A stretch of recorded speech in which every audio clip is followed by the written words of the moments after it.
Komið sæl og velkomin í beina útsendingu hér í sjónvarpssal vegna forsetakosninganna 2024. Þau eru hér samankomin í fyrsta skipti, allir frambjóðendur til embættis forseta Íslands, 12 talsins og hafa aldrei verið fleiri. Á næstu 2 klukkustundum ætlum við að komast að því hver þau eru, hver afstaða þeirra til ýmissa mála er. Já, nú fá þau svona tækifæri til að sannfæra kjósendur eigið ágæti.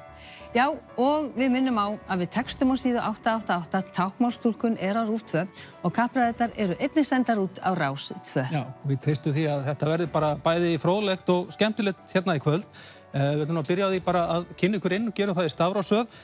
Hérna hjá okkur eru Arnar Þór Jónsson, Ásdís Rán Gunnarsdóttir, Ástþór Magnússon, Baldur Þórhallsson, Eiríkur Ingi Jóhannsson og Halla Hrund Logadóttir.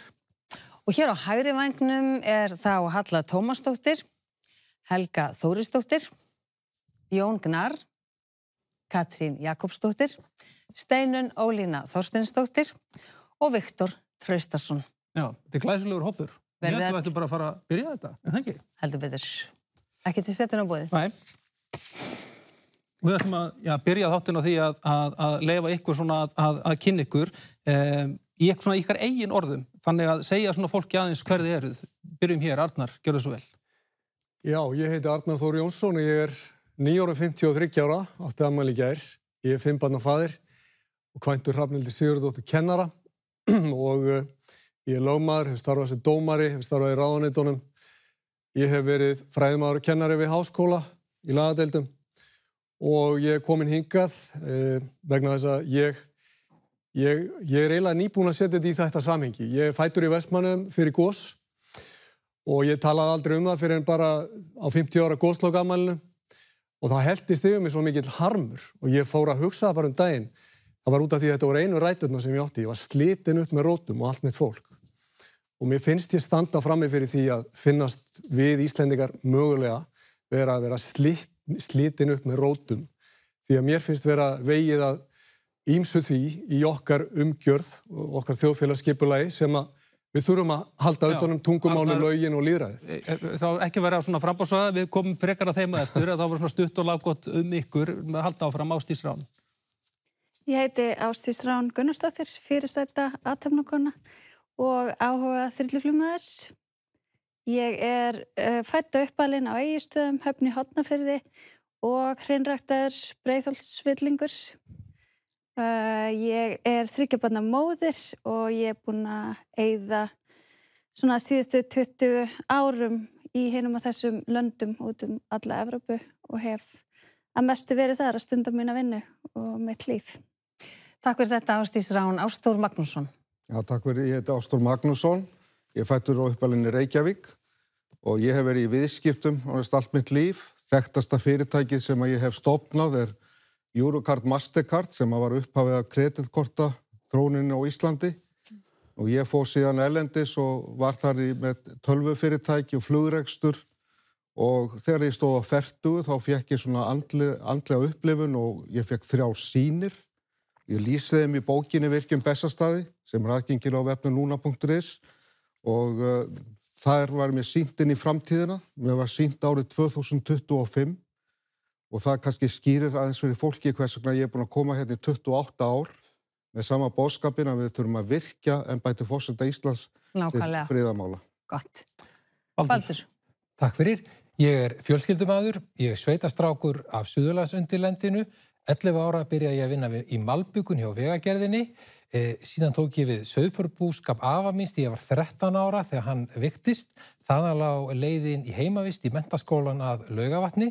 Síðan lærði ég stjórnmálafræði bæði hér heima og erlendis og er núna prófessor í stjórnmálafræði við Háskóla Íslands og hef í yfir 30 ár skoðað sérstaklega hvernig lítið en öflugt ríki eins og okkar getur látið til sín taka í alþjóðakerfinu.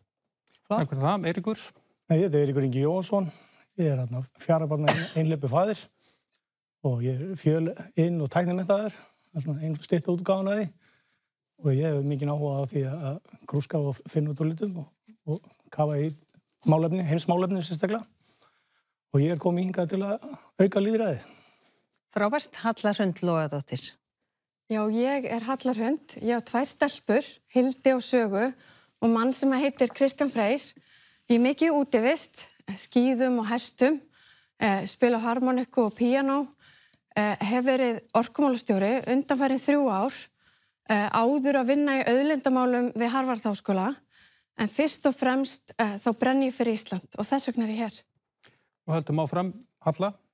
Já, ég heiti Halla Tómasdóttir og ég alin upp í Kópavogi, dóttir pípara og þroskaþjálfa, pabbi að norðan og mamma að vestan.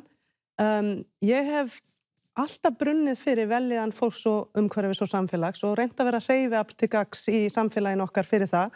Byggt upp háskólann í Reykjavík, verið mikið í jafnréttismálum, stofnað og rekið fyrirtæki og inni með atvinnulífinu og haldið þjóðfund árið 2009 sem dæmi þau verkefni. Og mér langar til þess að vera hreyfiafl til framfara fyrir okkar samfélag og setja velíðan fólks, umhverfis og okkar góða samfélags í forgang á Bessastöðum. Helga Þórisdóttir. Takk fyrir, já, Helga Þórisdóttir. Ég gift æskuástinni Theodóri Jóhannsinni sjúkraþjálfara. Við eigum saman 3 börn og við eigum hund og búin að vera í hundunum lengi. En svo ég líka búin að vera lögfræðingur í opinbera geiranum. Núna síðast sem forstjóri persónuverndar í 8,5 ár. Þar á undan hjá ríkissaksóknara og nefndasviði Alþingis, EFTA í Brussel, menntamálaráðuneyti og Lyfjastofnun. Þannig ég í rauninni hef alla mína tíð unnið að hagsmunum almennings á þessu landi og stíg hér fram í þetta framboð að því að Ísland í mínu hjarta.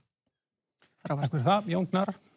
Já, ég heiti Jón Gnarr og ég 57 ára, fæddur og mestu uppalinn í Reykjavík, var ég náttúrulega í sveit sem krakki hinga og þanga og stundaði nám á Núpi í Dýrafirði. Og ég giftur, ég á 5 börn, kona mín heitir Jóka og hún starf á sem nuddari og ég ákvað að bjóða mig fram í þetta vegna þess að mér finnst svolítið offramboð á leiðindum hérna á þessu ágæta landi okkar og mér langar til þess að leggja mitt að mörkum til þess að reyna að létta það aðeins, sko. Það mikið framboð, lítil eftirspurn eftir leiðindum.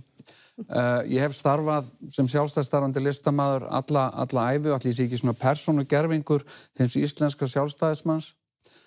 Ég ætla að hafa bara gaman að þessu, að reyna það með sásti og vonandi ekki meðan neitt, sko, en hérna ég veit ekki alveg hvort ég mun taka þátt í þessum hefbundum hætti, það kemur í ljós.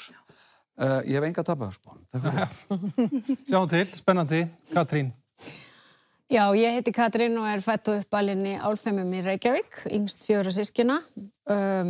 Sendi barnapössun og bréfburði, það voru fyrstu störfin mín. Að bera út bréf í hverfi 104. Lærði íslensku og frönsku í Háskóla Íslands og hef alltaf brunnið fyrir málefnum íslenskra tungu síðan, en svona aðal efni sem ég lagði stund á voru glæpasögur og því hef ég fylgst með síðan öllum íslenskum glæpasögum sem útkoma. Svo hef ég auðvitað verið á vettvangi stjórnmálanna undanfarin ár eins og kannski flest vita, á 3 syni og eiginmann og við búum í Vesturbæ Reykjavíkur. Takk fyrir það, Katrín. Steinunn Ólína. Já, ég heiti Steinunn Ólína og ég verð 55 ára í sumar. Ég á 4 börn og ekkja Karls Stefánssonar leikara. Ég hef lengst af starfað í leikhúsi og í sjónvarpi og í bíómyndum.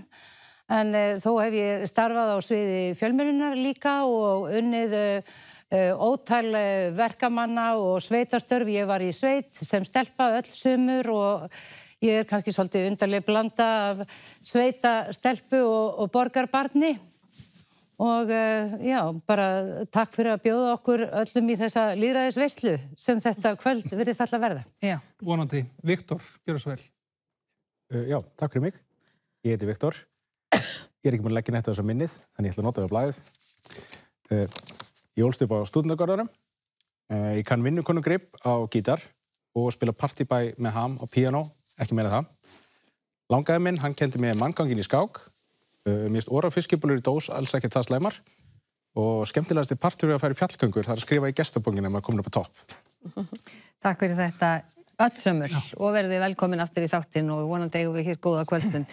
En við ætlum að byrja þennan þátt í raun og veru á því að spyrja ykkur hvert sé mikilvægasta hlutverk forseta Íslands. og við erum að vonast til þess að þið geti svarað í stuttumáli og sérstaklega nefna eitthvað eitt atriði og við ætlum að byrja á þér, Viktor. Hvað sé mikilvægasta hlutverk forseta Íslands? Sko, hann hefur nokkur hlutverk og það er bara fyrsti kaflinn í stjórnarskráni en það sem hann gerir er náttúrulega að skipa ráðherra og engin annar heldur en hann. Hann þarf að kvitta undir öll lög og hann þarf að setja saman alþingi. Og hvað finnst þér Þessi ekki stærstu kaflanir. Já, og hvað finnst þér mikilvægasta hlutverk hans? Ég taldi upp svona 3 mikilvægastu. En aðalega, mest mikilvæg. Ætlaði sig ekki varnaglinn með það að hann þurfa að kvitta undir lög? Já, frábært. Steinu? Já, ég held að forseti þurfi fyrst og fremst að vera góður og hlýr vinur, fylgjast vel með þjóðmálunum og stjórnmálunum og standa með þjóðinni á ögur stundum ef svo ber undir. Katrín Jakobsdóttir. Þjóðin þarf að geta halla sér að forsetanum. Hann þarf að vera til staðar þegar erfiðir tímar ganga yfir og þegar á móti blæs. Forsetinn þarf líka auðvitað að standa vörð um hagsmuni Íslands á alþjóðavettvangi og forsetinn þarf að beita áhrifum sínum til að vera saminandi afl fyrir þjóðina. Og það er kannski mögulega mikilvægasta hlutverkið af mörgum hlutverkum forseta. Jón, mikilvægasta hlutverk forseta Íslands? Sko, forseti Íslands þarf náttúrulega að fylgjast mjög vel með þjóðmálum og alþjóðamálum. En fyrir mér er forsetinn fyrst og fremst stemningsmaður sem að sko blæs hugrekki og krafti í fólk þegar illa gengur og gleðst og fagnar með því þegar vel gengur og hefur puttana svolítið á púlsunum, þjóðarpúlsunum hver stemningin er hverju sinni. Höldum áfram, Helga.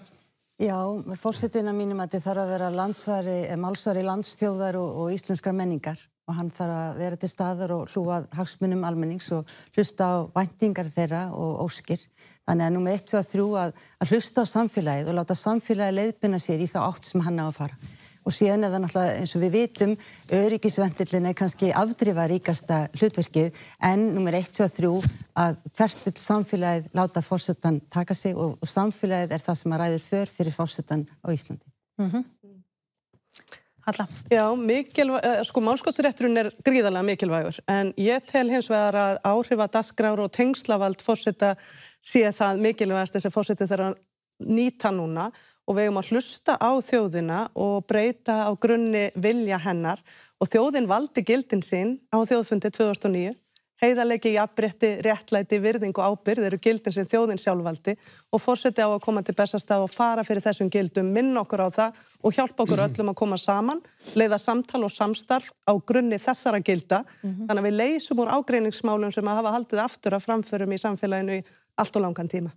Takk fyrir það. Halda áfram. Hérna megin Arnar, þú ert næstur. Gjörðu svo vel mikilvægasta hlutverk forseta Íslands. Já, það er að mínum mati að standa vörð um stjórnarskrá lýðveldisins og verja stjórnskipun landsins með öllu sem í því felst, þar með talið mannréttindum og því að halda embættismönnum íslenska ríkisins að verki og veita stjórnsýsluna aðhald þannig hún geti í rauninni sinnt sínum tilgangi. Ásdís Rán. Ég held að fyrst og fremst þurfi forsetinn að vera góður og sterkur leiðtogi fyrir þjóðina. Hann þarf að efla samstöðu og jákvæðan baráttukraft í þjóðinni. Hann þarf að hvetja til góðra verka og tala fyrir brennandi málefnum. Ég held að það sé engin forseta eins. Það starfið bara aðlagast að hverjum einum forseta og hans málefnum. Ástar. Já, forsetinn er landsfaðir þjóðarinnar, hann er verndari þjóðarinnar, hann er verndari þjóðkirkjunar, hann er verndandi fána okkar, skjaldamerkis og hann þarf að standa vaktin á Bessastöðum þegar á ögustundu kemur, þegar komið vandamál í þjóðfélaginu og núna til dæmis blasir við okkur mikil hernaðarógn utan úr heimi og nú reynir virkilega á að forsetinn sé til staðar til að leiða það til lykta. Ég til að ráðamenn séu búin að fara út fyrir sitt umboð með því að kaupa vopn og fyrir skattfé þjóðarinnar og taka þátt í hernaði og raunverulega æsa stóra þjóð sem er vopnuð kjarnorkuvopnum upp í stríð gegn okkur og nú þarf forsetinn að taka á þessu.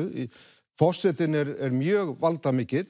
Þegar ég bent á það 1996 að forsetinn hefði þetta neitunarvald eða málskosrétt að þá risu hérna upp ráðgjafar hjá ykkur á RÚV og töldu mér tala bara fjarstæðu og þetta væri ekki hægt. En það sýndi sig svo sannlega að það er hægt.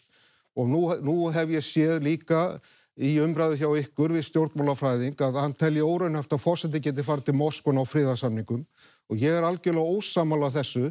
Þetta er það mikilvægasta hlutverk forsetans. Já, það er að standa vörð þjóðina, að henni að bæja frá ógnum og standa með þjóðinni og vera sérst í forsvari fyrir þessa þjóð. Nákvæmlega. Við erum að koma betur en þetta eftir. Baldur, halda áfram mikilvægasta hlutverk forsetans. Mikilvægasta hlutverk forseta Íslands að mínu mati er að stuðla því að þjóðin horfa á það sem sameinar hana frekar en sundrar.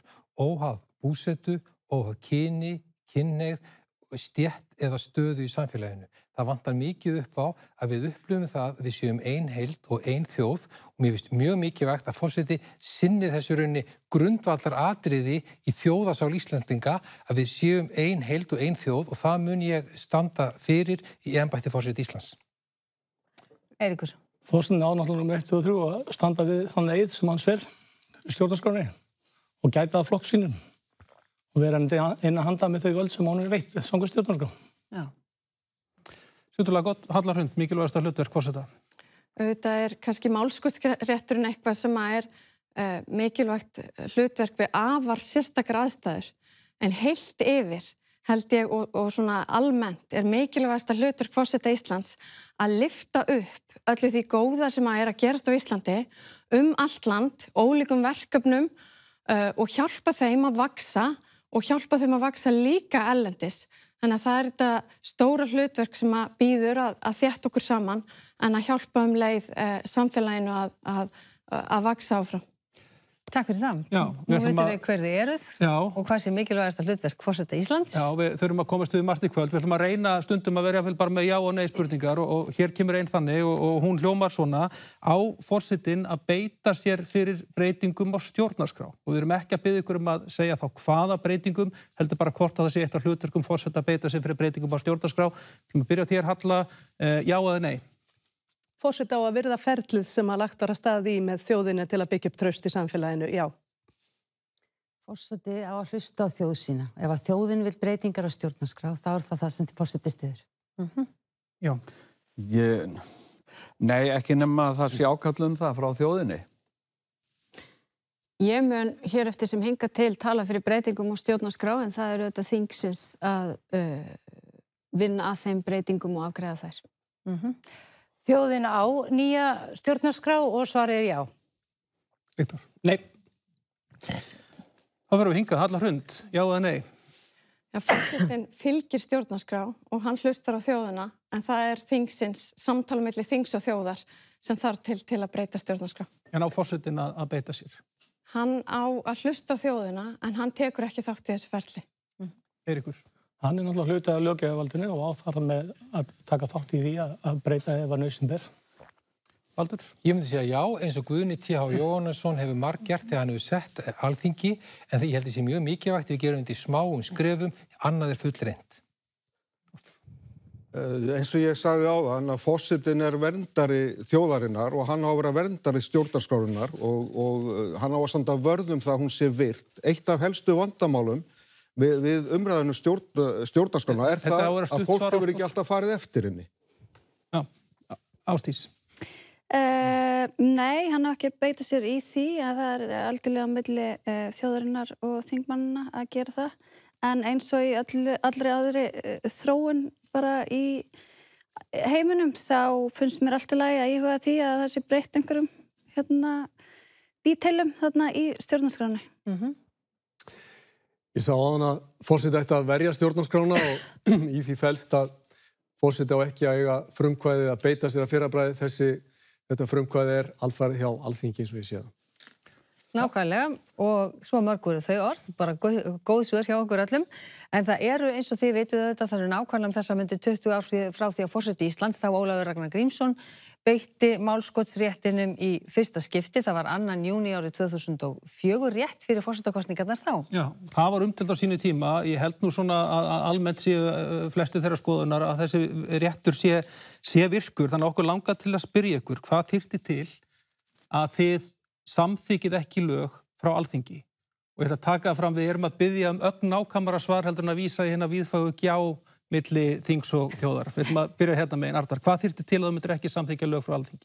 Ef að verið væri að framselja ríkisvald úr landi, ef að verið væri að afhenda erlendu ríki landsvæði á Íslandi til dæmis, náttúruauðlindir og annað slíkt, ef að vegið væri að lýðræða mannréttindum, þá myndi ég segja að forseti ætti að leyfa þjóðinni að eiga síðast orðið, því að það er þjóðin sem er valdhafinn í landinu, við skulum ekki gleyma því, ekki þingið, ekki ráðherrarnir og ekki einu sinni forsetinn, heldur þjóðin. En er einhver mál þar sem að þú myndir óháð mögulegu meirihluta á Alþingi bara einfallega neita að skrifa undir lög? Já, ég sé fyrir mér mál sem falli undir allt þetta og ég hef nefnt sérstaklega mál sem að fellur undir bókun 35 svokallaða, þar sem að erum að ræða mál sem að hefur verið í deiglunni í 30 ár, en núna er verið að brjóta á því að ég ætla ekki að hafa að langt mál, en ég er bara verið að segja að í því birtist í því frumvarpi krafa að EES réttur hafi forgang fram yfir íslensk lög. Það tel ég ekki samræma stjórnarskrá og myndi alltaf vísa því í dóm þjóðarinnar og ég hef sagt það á prenti og ég stend við það. Ásdís Rán. Já, ef það er afgerandi óánægja á meðal þjóðarinnar þá myndi ég nýta réttinn. Í hvað tilfellum það þarf bara að vera afgerandi óánægja, til dæmis... Það er afgerandi óánægja meðal þjóðarinnar þau lög sem Alþingi hefur samþykkt og það er einhvern veginn sýnt fram á það með mótmælum og undirstrikta. Já, ef það er til dæmis 15% af þjóðinni sem er mjög óánægð, þá vissulega þarf að gera eitthvað í málunum. Og ef þetta er til dæmis varandi sölu á ríkisfyrirtækjum eða kaupa á vopnum eða einhverju svona sem að er... Þannig að hlusta á þjóðina. Já, algjörlega. Ástór. Já, ég var nú hérna fyrir 8 árum, 2016, og ég í kosningasjónvarpinu fyrir kjördag, þá benti ég nú bara hreinlega á lög sem að ætti að fara í þjóðaratkvæðagreiðslu. Það voru útlendingalögin.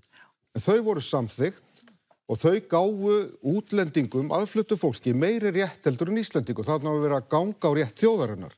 Og ég sagði að þetta myndi dilka eftir sér, en það er það komið í ljós að nú verið að tala um að breyta þessum lögum. Þannig að það er dæmi löggjöf þess að þú hefði vísað til... Já, nákvæmlega, því að það er verið að taka rétt af Íslandingum og láta aðra vera rétt hærri.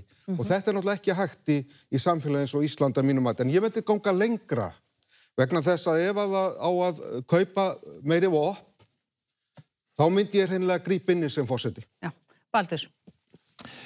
Ef að forseti metur að þannig að lög frá Alþingi brjóta gegn stjórnarskráni á að tvímælalaust að vísa þeim lögum til þjóðarinnar eða ef lög á þinginu brjóta gegn grundvallar mannréttindum, til dæmis réttindum kvenna eða réttindum hinsegin fólks eða réttindi fatlaðra, þá ætti forseti að grípa inn í og vísa þeim lögum til þjóðarinnar. Þetta á líka við mínu mati ef að Alþingi fær að gera miklar stjórnskipulega breytingar á stjórn landsins, eins og til dæmis ef Alþingi myndi samþykkja að gangi í Evrópusambandið án undangenginnar þjóðaratkvæðagreiðslu, þá myndi ég þegar í stað vísa því til endanlegar afgreiðslu þjóðarinnar. Því að forseti verður ávallt að skoða hvort að þingi gangi ekki í takt við þjóðina og rauninni meta alla löggjöf frá þinginu út frá því. Þannig að er þetta þá dæmi mál þar sem að, óháð vilji Alþingis að þú myndir stíga inn í? Já, þessi mál sem ég nefni ef þau brjóta stjórnarskrána ganga gegn grundvallar mannréttindum eða umtalsverða breytingar á stjórnskipan landsins sem eiga heima hjá þjóðinni. Já. Eiríkur, hvað segir þú? Það er bara 2 aðstæður sem að fórstu þetta beita neitunarvaldinu. Það er númer 1 og 3 ef hún stendur ekki í stjórnarskrá. Og síðan það ef þetta er áhrif sem hefur á þjóðina, þessu lög, þá er best að hún velji taki úrslitavaldið það. Þegar þú segir áhrifarík áhrif, hvað getur nefnt okkur einhver dæmi? Við getum talað um ESB og innviðir sem að þjóðum vill eiga og svo framins. Og eins og þá innviðir þú segir? Orkuna okkar og vatnið og slíkt. Já, einmitt. Halla Hrund. Það eru auðvitað fyrst til þinglega meðferð sem að skipti máli, en ef að það kemur í ljós eftir hana að það er gríðarlega mikil gjá á milli þings og þjóðar, í sérstökum málum sem að horfa á mannréttindi, sem að horfa á fullveldisframsal eða gjörbreytingu og auðlindaumhverfi eða eitthvað slíku, þar sem að langtíma áhrif eru mikil fyrir þjóðina. Það eru mál sem að á að skoða í þessu samhengi, þar að segja ef að það er mikil gjá á milli þings og þjóðar eftir þinglega meðferð, og ég held við séum að tala um hérna alltaf afar sérstakar aðstæður og eins og við höfum séð að gerast ekki oft eins og við sjáum ef við horfum bara á söguna. En kemur til greina þínu mati að þú myndir hreinlega ganga gegn meirihluta Alþingis í einhverju tilteknum málum, alveg samanþótt að Alþingi sé nánast einróma í afstöðum einhver tiltekin mál? Ég held að það séu aftur, það eru kannski stór mál það sem framsal og fullveldi eða eitthvað slíkt. Hér hefur verið nefnt Evrópusambandið sem dæmi þar sem væri eðlilegt að þjóðin hefði skoðun á því máli, en væntanlega myndi þingið líka sjálft setja slík stór mál til þjóðarinnar, jafnvel áður en að máli kæmi til forseta. En þessi mál, mannréttindi, fullveldi og auðlindir eru dæmi málaflokkar sem að ég myndi horfa á í afar sérstökum ástæðum. Bara örstutt, hvað áttu við með auðlindir? Í raun og veru grundvallar breytingar á auðlindum, framsal auðlinda eða eitthvað slíkt. Halla? Já, ég held að forseti eigi ekki að koma á Bessastaði með fyrirfram mótaðar hugmyndur í hvaða málum. Af því að forseti á fyrst og fremst að hlusta á þjóðina og alla hópa samfélagsins og meta þá hvort að það sé ástæða til þess að vísa málum til þjóðarinnar. En mér þykir líklegt að það geti verið á sviði mannréttinda og jafnréttis og mála sem varða hagsmuni næstu kynslóðar. Ég hugsa mikið Icesave-málið sem var mál þar sem óábyrg framganga þáverandi valdhafa hefði bitnað á kynslóðum til langstíma og á getu okkar til að sjá eldra fólkið okkar og þar breytti Ólafur Ragnar rétt. En það þarf að hlusta á þjóðina frekar en að mæta til Bessastaða með fyrirfram ákveðna skoðun hvenær á að nýta þennan rétt því að það á að vera gagnvart vilja þjóðarinnar og grunngildana sem að þjóðin hefur orðið sammála eins og hún varð á þjóðfundi og ég myndi gjarnan vilja boða þjóðina aftur saman til þess að ræða þennan áttavita þannig að þú hafi bæði stjórnarskrá og áttavita þjóðarinnar til hliðsjónar og samtal við alla hópa samfélagsins þegar þú tekur slíka ákvarðun. Helga? Já, það er mitt mat að það sé alveg hægt að hafa þetta með ákveðin fyrirsjáanleika og þannig er það hjá mér að það er alveg ljóst að ef við erum að tala mikilvægustu auðlindir landsins, ef við erum að tala orkun okkar, rafmagnið, vindinn og sjávarútveginn, fiskinn í sjónum, þetta er eitthvað sem er fjörug íslenskrar þjóðar. Þannig að auðlindirnar okkar, það er dæmi málefni sem að gæti varðað þjóðaratkvæðagreiðslu og inngrip forseta, mannréttindi að sjálfsögðu líka og sjálfstæði okkar. Þannig að þetta eru svona grundvallar hlutirnir sem gætu réttlætt inngrip forseta en þó einungist þannig að það sé ljóst að þjóðin vill að forseti athafni sig. Bara örstutt sjálfstæði þjóðarinnar. Hvers konar mál væri það? Já, það er spurningi, hvað getur fallið undir sjálfstæði? Það eru fullveldismál sem geta verið undir og ég meina það er svona spurning hversu langt getur við teymt sjálfstæði á tækniöld? Það sem við erum berskjölduð gegn bandarískum, amerískum tæknirísum. Hvað er einu sjálfstæði okkar og hver er réttindi okkar með okkar persónuupplýsingar og annað? Já. Jón? Já, mér finnst forsetinn ekki mikið að vera íhlutast í störf og aðgerðir Alþingis eða verk Alþingis og alls ekki fara út í það að hafa einhver óþarfa afskipti af daglegum störfum Alþingis. Eina ástæðan sem að ég segi fyrir mig til þess að íhlutast eitthvað sem kemur frá Alþingi væri annars vegar ef það kemi skýrt ákall frá þjóðinni í formi þá undirskrifta söfnunar sem ég væri afhent þá myndi ég skoða það og meta það og hugsanlega þá hafna eða synja undirritun og vísa í atkvæðagreiðslu og svo annars vegar kannski ef að Alþingi myndi samþykkja lög sem ég tel mjög ólíklegt. Mér finnst Alþingi okkar bara vinna ágætlega samþykkja lög sem gengju gjörsamlega gegn siðferðiskennd minni og samfæringu. Til dæmis ef að Alþingi myndi setja lög sem mismunuðu fólki á grundvelli kynþáttar eða kynhneigðar, til dæmis banna ákveðnar kynhneigðir til dæmis, ef Alþingi myndi ákveða banna fóstureyðingar eða taka upp dauðarefsingu aftur á Íslandi, þá myndi ég hafna því án þess að nokkuð ákall kæmi til og ef að það færi í þjóðaratkvæðagreiðslu og er í staðfest þar, þá myndi ég bara segja af mér. En ég myndi ekki gera mig að vera forseti í slíku landi. Nei, það eru þó allavega skýr skilaboð, Jón Gnarr. Katrín Jakobsdóttir. Já, þetta er gríðarlega mikilvægur réttur, málskotsrétturinn og ég lít svo á að við höfum svona ákveðnar leiðbeiningar hvernig eigi að beita honum. Það er að segja að þetta þurfi að vera stór mál, þetta þurfi að vera mál sem hafa langtíma áhrif á samfélagið. Ég gæti tekið undir með mörgum þeim sem hér hafa talað mál sem varða grundvallar gildi og þá einmitt með vísan til mannréttinda ef Alþingi kæmist að þeirra niðurstöðu að skerða réttindi einhverja hópa. Og eins vil ég segja það að því, sko, fólk spyr mikið þetta og fundum út land. Og það áhugavert að heyra hvaða mál fólk að spyrja og ég hef til dæmis verið spurða því oftar en einu sinni og oftar en tvisvar hvað með til að mynda sölu Landsvirkjunar. Og það þetta mál sem vissulega hefði langtíma áhrif og væri stórt mál. En síðan þarf að meta þennan djúpstæða ágreining líka þá milli þings og þjóðar. En ég ítreka það og sammála líka Jóni, sko, þingið fer með þetta hlutverk. Það þingsins að fara með stjórn landsins, en forseti getur gripið inn í og það þá einmitt. Og ég vænti þess til dæmis ef Alþingi Íslendinga ákveði að fara að ráðast í að það að gangi inn í Evrópusambandið ímyndaði mér að það kæmi ekki annað til greina en að bera það undir þjóðina fyrst. Ef svo væri ekki, þá væri það augljóslega mál sem ætti heima hjá þjóðinni. Þú nefndi Landsvirkjun, þú eiginlega svaraðir ekki hvort þú myndir óháð vilji Alþingis vísa sölu á Landsvirkjun til þjóðar. Ég var einmitt að segja það. Þetta svona mál sem grundvallar mál og hefur langtíma áhrif sem eru þær leiðbeiningar sem ég tel að forseti að hafa í huga við mat á slíkum málum. En síðan þarf þetta alltaf að leggja mat á hversu mikill ágreiningur í samfélaginu. En það bara áhugavert að þetta eru mál sem fólk að spyrja um. Já, Steinunn. Já, málskotsrétturinn auðvitað afskaplega mikilvægur í okkar stjórnarskrá og þess vegna líka mikilvægt að forseti kom ekki úr röðum þeirra sem ráða og eiga til að einmitt geta varið þjóðina ef þingið ætlar sér að fara fram með einhvers konar ofríki.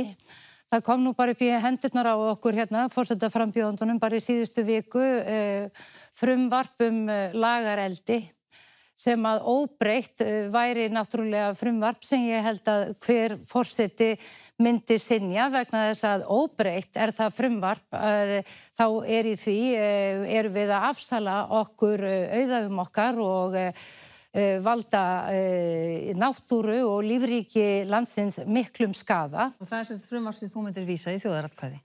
Alveg klárlega, óbreyttu. Óbreytt. Eins og það var lagt inn í þingið af fyrrverandi forsætisráðherra. Það ekki orðið að lögum enn, þannig að við skulum sjá. Nei, en það svona dæmi mál. Það sem raunverulega verið að afsala hluta af sjálfstæði þjóðarinnar í frumvarpinu. Viktor. Ég vildi ekki ræskja mig meðan hefur að tala. Já, ég með annan stefnu um málið mitt, einmitt þetta. Ég með frekar skýra stefnu. Stjórnlagaþing mælti með því að hafa þetta 10% mótmælaþröskuld. Þannig að ef að 10% mótmæla einhverju frumvarpi, þá bara skrifa ég ekki undir það, senda þið þjóðaratkvæðagreiðslu, útklæfa málið og höldum áfram. Ef þið mótmæla ekki, bara skrifa ég undir það, þá er þetta ekki byggt á mínum geðþóttaákvörðunum eða mínu stjórnmálaskoðunum og fólk þarf ekki að treysta mér, en það myndi ég ekki heldur vilja treysta einhverjum öðrum fyrir þessu. Þannig að það væri þá ekki þannig að það sé einhver mál sem eru einfallega þannig að þú gætir ekki hugsaður að skrifa undir það þó að það kem engin mótmæli frá þjóðinni. Ég er ekki hérna til þess að bjóða fram mínar stjórnmálaskoðunir eða geðþóttaákvarðanir. Ég ætla bara að bjóða fram reglu og ef fólki líst vel á hana, þá getur það kosið hana. Ef ekki, þá það alltaf leið. En þú ert ekki taka undir með Jón Gnarr sem myndi bara segja af sér ef það væri ykkur lög sem hann væri algjörlega ósammála þótt engin mótmælin væri. Ég ætla bara ekkert sérstaklega að vera að tjá mig um hann. Við bara tölum saman eftir ef við höfum áhuga á þessu. En bara 10% þjóðarinnar. Það er mælt með því eftir stjórnlagaráðið að hafa bara mótmælaþröskuld fyrir kannski ein manneski sem ákveðið þetta og ég einmitt ekki hérna til þess að bjóða fram mig sem persónu eða mína stjórnmálaskoðunir heldur bara fyrirfram segja reglur, myndu gera þetta, já, ef að 10% mótmæla, þá bara gerum við þetta, ef ekki, þá ekki. Já. Takk fyrir það. Takk fyrir þetta. Þetta var málskotsrétturinn. Við ætlum að snúa okkur aðeins öðru. Við ætlum að fara núna að vera með sértækar spurningar á hvert og eitt ykkar til þess að gefa kjósundum færa á því að kynnast ykkur aðeins betur og því sem að þið hafið nú kannski verið að segja hingað til í kosningabartunni. Við ætlum að byrja hérna á fyrir helmingnum og tökum ykkur svo aðeins seinna. Við ætlum að byrja hérna á þér, Arnari Þór Jónssoni. Þú varst hérna fyrstur til þess að tilkynna þitt framboð og þú vilt efla lýðræði og veita Alþingi aðhald. Hvernig ætlar þú sem forseti að fara því? Ég hef starfað inn á Alþingi, ég hef komið að menn sem varaþingmaður oftar en einu sinni og ég sé það bara með berum augum að Alþingi Íslendinga stendur mjög veikt. Það mjög veik stofnun, aðhaldið sem að það veitir þeim sem að semja reglurnar raunverulega mjög veikt. Ég hef tekið dæmisögu og myndlíkingu af fiskvinnslum sem ég hef heimsótt víð landið.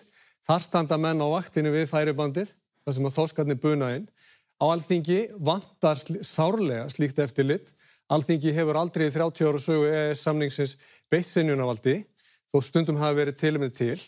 Þannig að ég sé fyrir mér núna að það sé bara runnur upp sá tími að forsetaembættið verði að fara að beita eftirlit og aðhaldi og það getur forsetaembættið gert með því að vakta þau mál sem á leiðinni inn til Alþingis og í gegnum Alþingi og þannig megi afstýra því að það þurfi raunverulega að beita þessari málskotsheimild. En hefur þú áhyggjur af stjórnskipun landsins og erlend áhrif séu orðin og mikil hér á landi? Já, ég hef stórar áhyggjur af því og það er megin ástæðan fyrir að ég er að bjóða mig fram.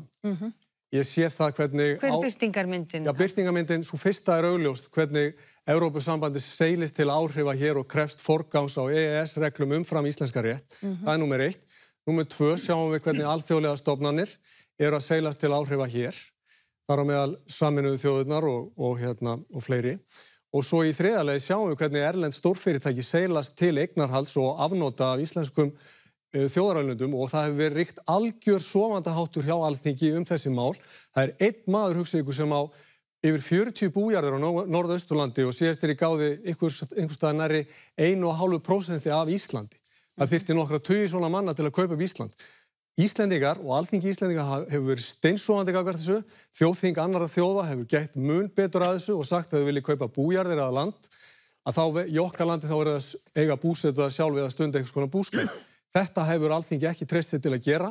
Alþingi er orðið að einhvers konar bara nánast leikhúsi, ég hef sagt það áður og ég segi það hér, og ég get ítrekkað það hvar sem er, og þarna þarf að herða skrúfurnar mjög alvarlega.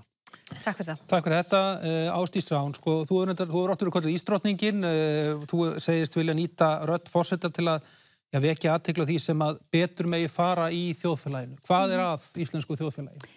Það er alls konar mál sem er hægt að vinna betur og þá er ég bara að tala meira rödd forsetans í góðgerðarmálum, að beina ljósinu á einhverjum sérstakum málefni, velferð barna, ungmenna, líka velferð aldra, menningamál, málskotsrétturinn.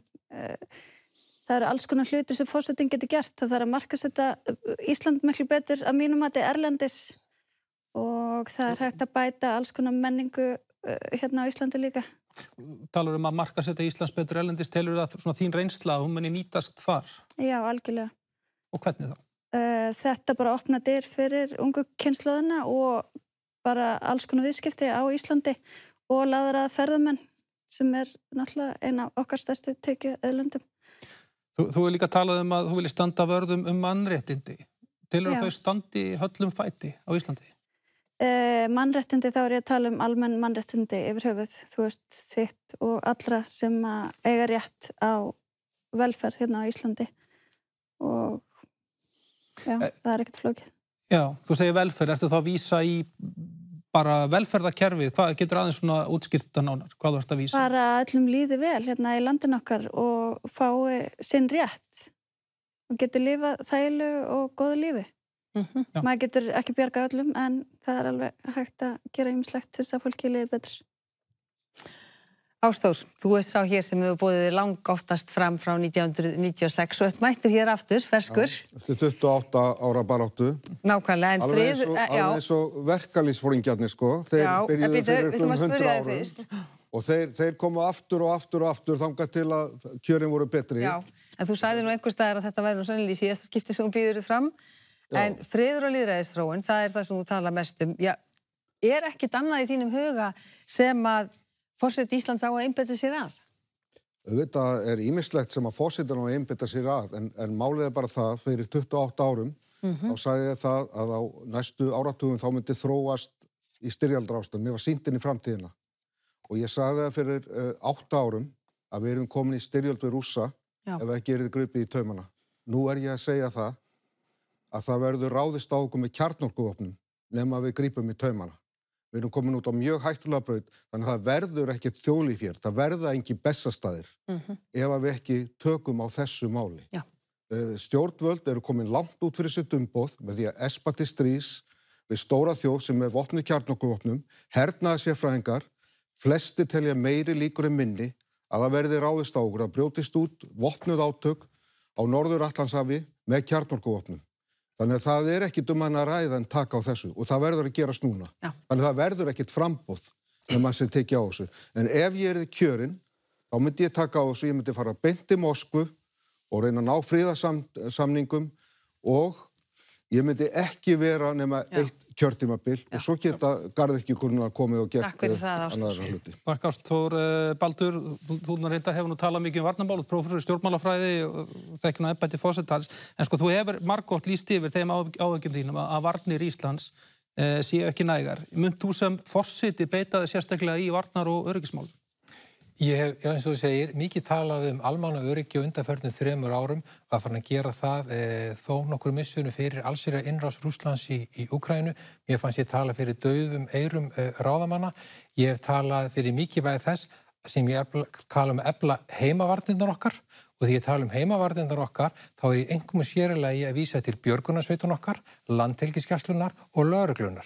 Það mjög mikilvægt að við stöndum með þessum aðilum, við erum sífellt að leggja til dæmis auknar byrðir á þess aðila sem sinna mjög mikilvægu almenningsöryggi og við stjórnum vel að fylgja þessu eftir í verki og ég tel stuðningu við þessa aðila til dæmis vera þverpólitískan. Hann er pólitískur, hann er þverpólitískur og ég myndi kalla eftir því í embætti við stæðum betur með þessum aðilum, bara svo ég nefni sem dæmi. Sko þú hefur líka talað að þú viljir að Ísland sé fremst meðal þjóða þegar kemur að málefnum barna og ungmenna. Er Ísland ekki fremst meðal þjóða í þessum málefnum? Því miður erum við það ekki. Allar rannsóknir sýna það að það hefur aldrei verið meiri vanlíðan meðal barna og ungmenna og mér finnst að öllum börnum eigi að upplifa að þeim geti liðið vel og þau fái notið þeirra tækifæra sem okkar góða land býr yfir. Ég á mér þann draum að við stöndum fremst meðal þjóða þegar kemur að málefnum barna og ungmenna, rétt eins og við stöndum fremst meðal þjóða þegar kemur að jafnréttismálum. Þó vissulega megi enn gera betur. Ég myndi vilja sjá að í embætti forseta Íslands sæti einstaklingur sem tæki hans á skarið, færi einu skrifi lengra heldur við höfum gert, án þess að ganga á löggjafarvaldið eða framkvæmdarvaldið, kallar ólíka hópa fólks saman sem er að vinna að góðum málum, er að vinna að bættri líðan barna, er að vinna að geðheilbrigðismálum barna, er að vinna í vímuefnavandanum og er að vinna að bara bættu lesskilningi og lestri barna. En ég sé fyrir mér að embætti forseta Íslands geti tekið frumkvæði í svona málum sem aftur eru þverpólitískt, sett sér mælanleg markmið með þessu góðu aðilum, markmið til næstur 4 ára til við skilum virkilegum árangri og stöndum fremst meðal þjóða og við eigum ekki að reyna að sætta okkur við neitt annað en það. Takk fyrir það Baldur. Eiríkur, þú ert sjómaður og þú leggur áherslu á að ná aftur stjórn á landamærum Íslands sem verður sagt og fá undanþágu frá milliríkjasamningum fyrir innanlandsmarkað. Ég getur bara útskýrt fyrir okkur hvað þú átt við.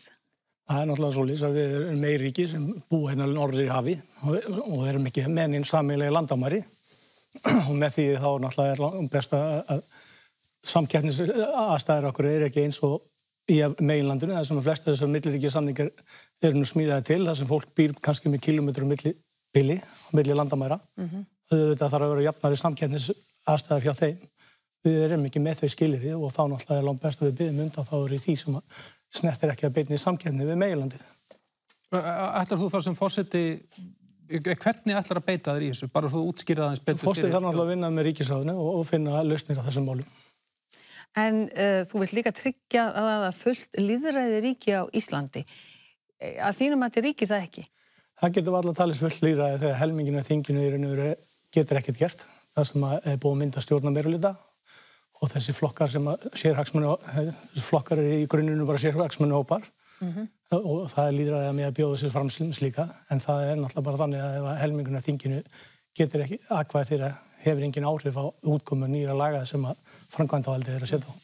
Það er ætlast til þess að samkvæmt stjórnarskráni að sé aðskilnaður á milli allra valdsviða ríkisins. Og hvað ertu að leggja til þess að breyta þessu? Það er náttúrulega bara forstin að vinna verkið sitt samkvæmt stjórnarskráni. Hann bara raða utan þings í ríkisráð og þá erum við komin svolítið góður leið að losa okkur við megnið þessum margir vilja kalla spillingu eða misnotkun á valdi.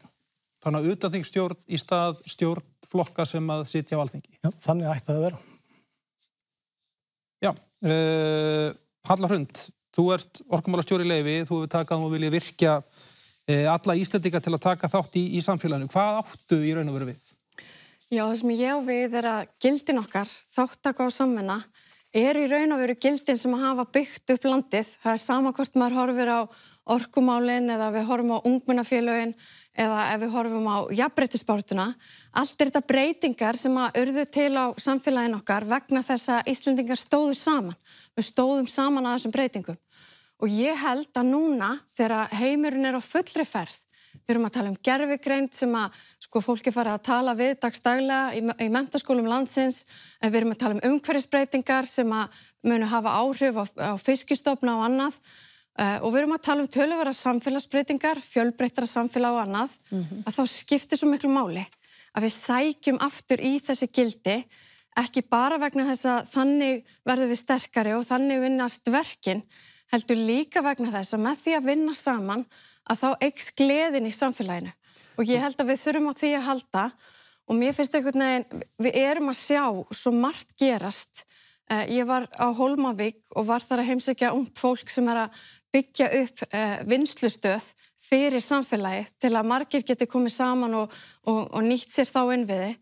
Maður að sjá það sama gerast í ólíkum byggðum landsins að fólk að láta til sín taka. Já, og ég vil hvetja til þess fyrir framtíðina. Aðeins að grípa inn í, því að þú hefur talað að virkja fólkið og talað mikið náttúruauðlindir í kvöld. Það líkur eiginlega beinast að spyrja, viltu virkja eitthvað fleira en fólkið í landinu?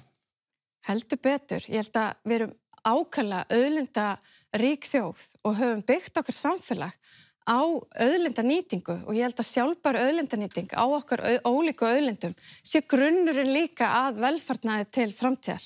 En þetta málaflokkur sem þú munt beita því sérstaklega í sem forseti, orku og virkjunarmál? Nei, forsetin hefur ekki það að segja hvað virkja hverju sinni eða þess áttar einstakar ákvarðanir. En þú þarft að segja að þú viljir virkja meira? Ég að segja að ég fylgjandi sjálfbæri auðlindanýtingu fyrir landið okkar. Því að það akkurat auðlindirnar okkar sem hafa skapað okkur meðal annars þann stað sem við erum í dag og þær geta og við þurfum að hlúa af þeim þannig að þær verði áfram grundvöllur fyrir framtíðina. En það eru líka aðrar auðlindir sem við þurfum að horfa til. Og það eru auðlindir hugvits, nýsköpunin því að þau tengsl og hvernig forseti getur hjálpað til við að lyfta upp nýsköpun, menning og listum, þannig erum við að sá fræjum sem að koma til með að hafa áhrif á framtíðarkynslóðir og það það sem að ég vil beina sjónum að. Takk fyrir það. Já, þetta voru fyrir 6 frambjóðendur sem vorum að spyrja svona aðeins ítarlegar og svo ætlum við að spyrja ykkur rétt á eftir, hérna megin. En fyrst nú ætlum við að bjóða ykkur upp á það að bjóða upp spurningu til með frambjóðanda ykkar, því sem við vorum búin að láta ykkur vita fyrir þáttinn. Og hún á að beinast bara gegn einhverjum einum hér í salinum og við ætlum að byrja á Höllu Tómasdóttur. Já, það liggur kannski beinast við að ég fá að beina spurningu á nöfnu mína. Og vegna þess að núna á ferðum mínum landi eins og við höfum öll verið að gera þá kemur í ljós að það er mikil svona togstreita á milli þeirra sem vilja virkja meira og þeirra sem vilja vernda náttúru og þetta virðist hafa verið í ákveðnu stöðnun í eitthvað tíma. Hvernig myndið þú beita þér sem forseti til að leiða til lausna á þessu sviði svo að við brennum ekki olíu allt land? Frábær spurning og gott að fá að svara henni því að það sem ég hef talað fyrir í samhengi við embætti orkumálastjóra einmitt að við séum að nýta auðlindirnar okkar en séum alltaf að horfa á almannahagsmuni og ég hef hort á það í samhengi við orkuöryggi íbúa í fyrra starfi og það sem ég held að skipti máli að forsetinn geti gert að við skiljum betur ólíkar aðstæður samfélaga á landinu. Og hér ég að vísa til þess að ég held að fólk yfirleitt sem að kannski býr á höfuðborgarsvæðinu sé ekki mikið að hugsa hver staðan á innviðum í Vestmannaeyjum. Eða fólk sem að býr hér sé að hugsa mikið hver staðan á innviðum á Vestfjörðum. Og ég held að forsetinn geti lyft upp ólíkum samfélögum og hjálpað okkur að skilja betur hverjar eru ólíkar aðstæður og talað auðlindanýtingu í samhengi við þessa almannahagsmuni því að ég mun sannarlega tala þá heilt yfir í þessu samhengi. Takk fyrir það. Við erum að leita svona eftir stuttum og hnitmiðum spurningum og svörum. Helga, gerðu svo vel. Já, ég skal þá koma með eina stutta vegna þess að hlaupin hafi verið svo mikil að ég bara fekk ekki eina póst til mín. Þannig að það fyrsta sem kom upp í kollinu var eiginlega bara Jóngnar, fáum við íspjörn á Bessastæði? Já, við sko í formi í líki hundsins mín sjá, klaka, sem ígildi ísbjarnar. Sko. Takk. En ég held ég fengi ekki að komast upp með að þó mér langaði til þess, sko. Nei, ég skil. Að vera með ísbjarnar. Þá vitum við það. Takk. Já. Spurningin búinn. Takk, já. Það var Jón Gnarr. Já, sko ég var nú með hérna, sko ég velti þessu fyrir mér, hérna og mér langa að spurja Hallurhund, svipaðra spurningar, sko, og þetta og ég ekki að reyna að vera leiðilegur, bara þannig að það sé algjörlega á hreinu. Það vil svo gjöra með leiðandi. Nei, einmitt hérna, sko, sem mikill unnandi og áhugamaður íslenska náttúru, þá langar mig að spyrja þig sem forsetaframbjóðandi og sem orkumálastjóra, hvernig þú vilt fullnægja vaxandi raforkuþörf hérna á landinu sko til næstu áratuga. Viltu veðja á meira vatnsafls, fleiri virkjanir, jarðvarmavirkjanir eða vindorku eða einhvers konar blöndu af þessu öllu eða ekkert? Já. Frábær spurning og ég held að þarna sé einmitt auðvitað ekki hlutverk forseta að hafa í sjálfu sér, hann hefur ekki afskipti af þessum málum. Þetta eru verkefni á vettvangi stjórnmálana og það eru stjórnmálin sem hafa verið að innleiða það regluverk sem við búum með í dag.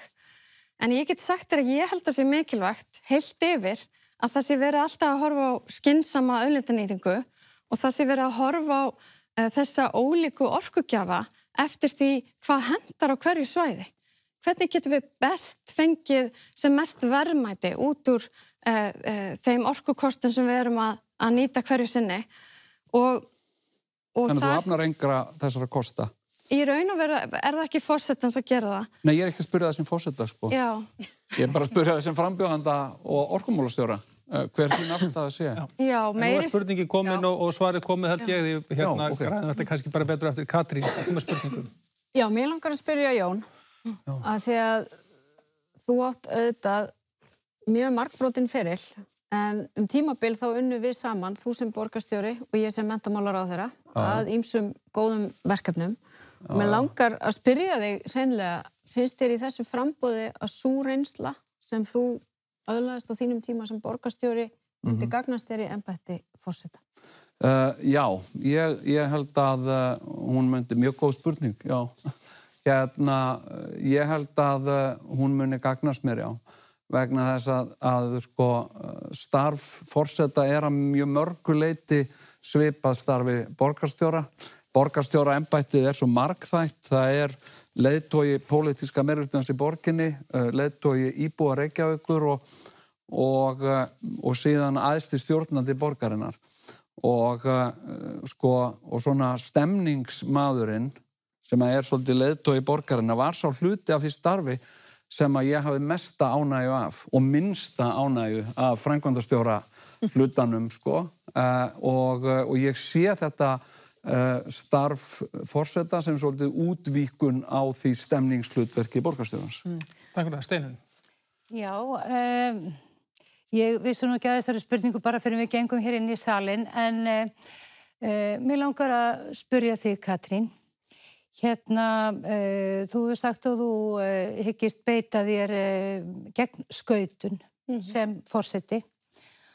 Og nú lít ég svo á að aukin skautun í okkar samfélagi sé heimatilbúið vandamál okkar stjórnvalda og þá langar mig í því tilfelli að nefna til dæmis útlendingamálin.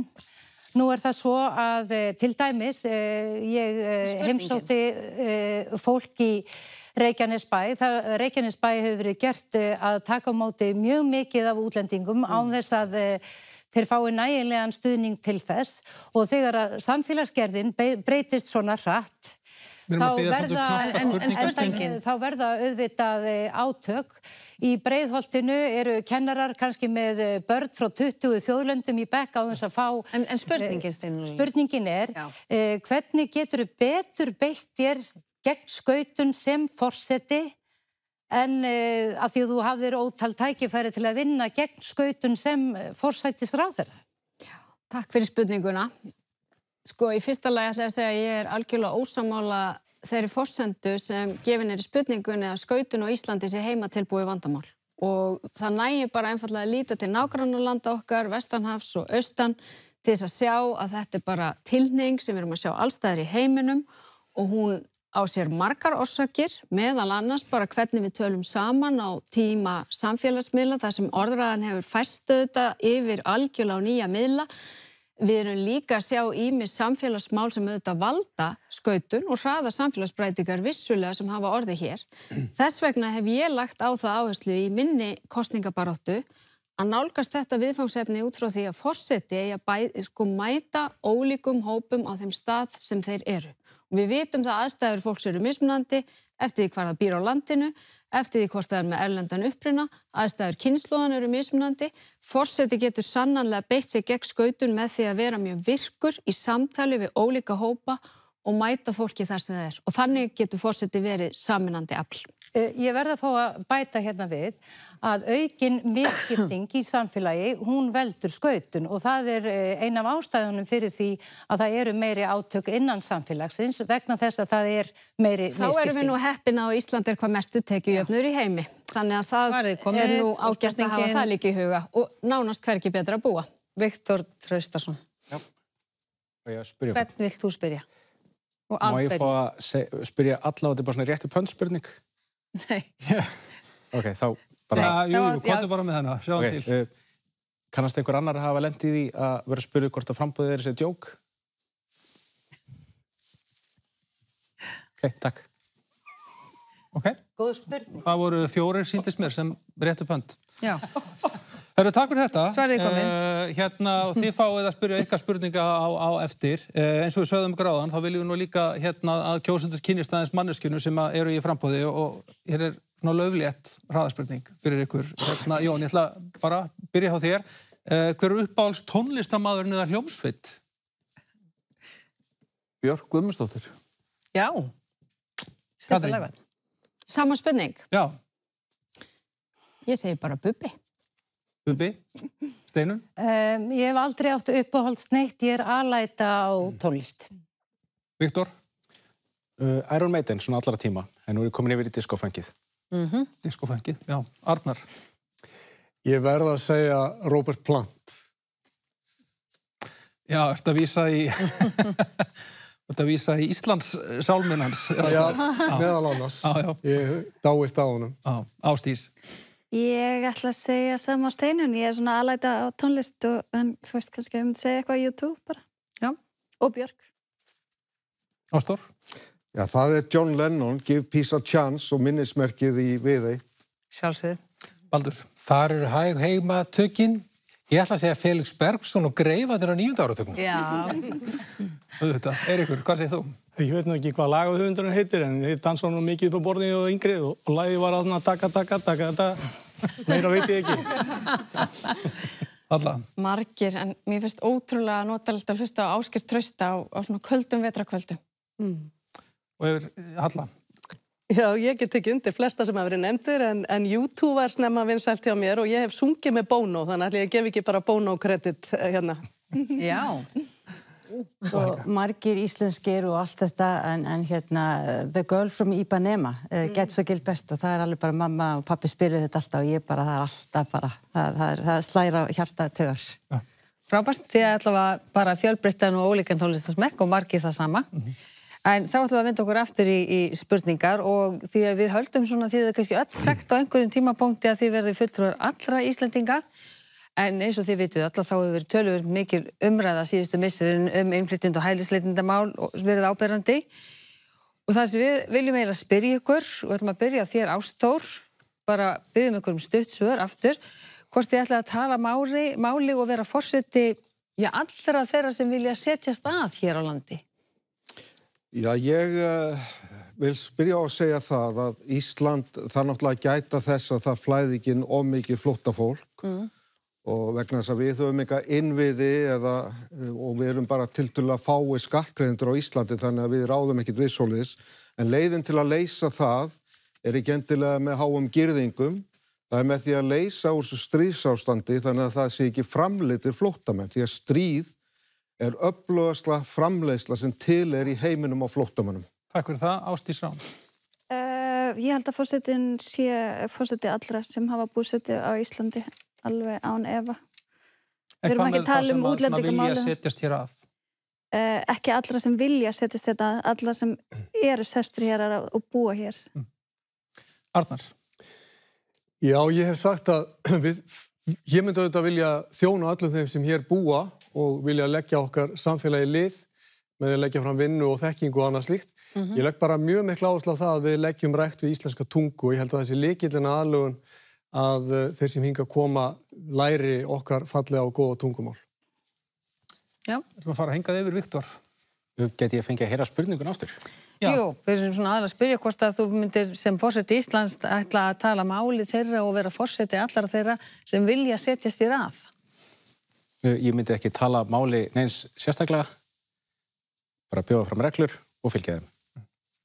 Steinunn? Já, að sjálfsögðu myndi ég sem forseti tala máli allra sem hér búa og vekja sérstaka athygli á málefnum þeirra sem eru illa staddir eins og til dæmis margir þeir útlendingar sem hafa nýverið komið hingað til landsins. Já. Katrín? Já, ég meina Íslands samfélag hefur breyst mjög mikið á tiltölulega skömmum tíma, þannig að nú eru innflytjendur hartnær slagu upp í 20% af landsmönnum, þannig að það er auðvitað risastór hópur, fjölbreyttur hópur og ég myndi telja það mjög mikilvægt að forseti beitti sínu slagkrafti til þess einmitt að ná til allra þessara ólíku hópa, því þau eru auðvitað bara órjúvanlegur hluti af okkar samfélagi. Verið ekki við, annarkvort var ég að miskilja spurninguna eða fyrir forsætisráðherra vegna þess að þið spurðum hvort að vilja fyrir forseti allra sem vilji flytjast hingað. Sem sagt á að opna landið fyrir öllum heiminum, fyrir 100 milljóna flóttamanna eða erum við að tala fólki sem í landinu. Við getum alveg spurt hana áfram eins og við ætluðum reyndar að gera en takk fyrir innskotið. Nákvæmlega, þeir sem vilja setjast hér að, myndu tala þeirra máli? Já, að sjálfsögðu, það eru þetta þingsins að setja reglurnar það allt saman og við þekkjum það, en að sjálfsögðu bara forseti talar fyrir landsmenn alla og hafð uppruna. Jón? Já, ég er fjölmenningarsinni og ég fagna fjölmenningu og á minni ævi að þá hefur Ísland breyst í fjölmenningarsamfélag og eins og Katrín kom inn á, ég meina það er stór hluti þjóðarinnar eru orðnir innflytjendur og mér finnst samfélagi hafa batnað svo svakalega mikið við það. Mér finnst það miklu skemmtilegra Ísland sem við eigum í dag heldur en sem við áttum þegar ég var krakki, og þannig að ég myndi tala máli þeirra sem hér vilja setja stað á grundvelli mannréttinda fyrst og fremst en ég er ekki að segja, ég myndi bara tala máli hvers sem myndi vilja koma hérna, skilur en vissulega á grundvelli mannréttinda og sanngirni. Helga? Þeir sem að hingað vilja koma, að þeir skipta svona aðallega í tvennt, að það er annarkvort hælisleitendur og flóttamenn og hins vegar einmitt innflytjendur. Þannig að hælisleitendur og flóttamenn það gilda ákveðnar reglur og við höfum að fara að þeim alþjóðlegu sáttmálum sem við höfum undirgengist. Hvað varðar innflytjendur, alla þessa nýju Íslendinga sem einmitt skipta þúsundum, Pólverjar, fólk á Filippseyjum og fólk mjög víða að það er alveg ljóst að þar þurfum við að gera ögn betur. Við erum að fá upplýsingar það í ákveðnum skólum, þá er jafnvel 70% barna af erlendu bergi brotin og það vantar heilmikið upp á held ég stuðning í dag. Íslenskan hefur verið nefnd og það er náttúrulega, íslenskan er náttúrulega bara aðgengi að okkar landi og okkar landsvæði, þannig að það er númer 1, 2, 3, en það hefur líka verið bent að það er ekki allir kannski svona sem koma hingað sem að vilja læra tungumálið, þannig við þurfum að vera opin fyrir því að við getum ekki þröngvað því inn á fólk, en það er náttúrulega lykillinn að blómlegu samfélagi að hafa með þessa menningu sem að kemur til okkar og reynum þá að hlúa betur að því, maður veit til dæmis á hjúkrunarheimilum, að þá er það sumstaðar sem að fólk færi með að læra íslensku á vinnutíma, en ekki allstar. Þannig ég held við þurfum sem samfélag að grípa sterkar inn í, hjálpa fólkinu sem vilja vera nýju Íslendingarnir og gera það með sóma og svo allir séu stoltir af. Já, ég myndi sem forseti vilja leggja áherslu á inngildingu innflytjenda í landinu. Við erum með 70.000 innflytjendur á Íslandi og 50.000 Íslendinga bara í næstu borgum hérna í kring og ég held að öll viljum við að það sé tekið vel á móti þeim þar en við viljum líka taka vel á móti þeim sem að koma hér og halda upp innviðum alls samfélagsins Og þar held ég að íslenskan skiptir máli eins og hefur verið nefnt, en líka að minna á grunngildin sem að við byggjum þetta samfélag á. Og þess vegna tala ég mikið fyrir því að á Bessastöðum sé áttaviti og að þeir sem vilja búa hér í þessu samfélagi bæði aðlagast okkar gildum og okkar tungu því að þannig líður þeim best. En ég myndi vilja leggja mikla áherslu á inngildingu og ég hef starfað við það stóran hluta minni ævi að fagna fjölbreytileikanum á vinnustöðum og hjálpa öllum að finna til sín og gera gagn og láta gott að sér leiða innan fyrirtækja samfélaga. Og ég held að það skipti máli fyrir þá sem hinga að koma að fá að gera það. Og við heldum áfram, Halla Hrund.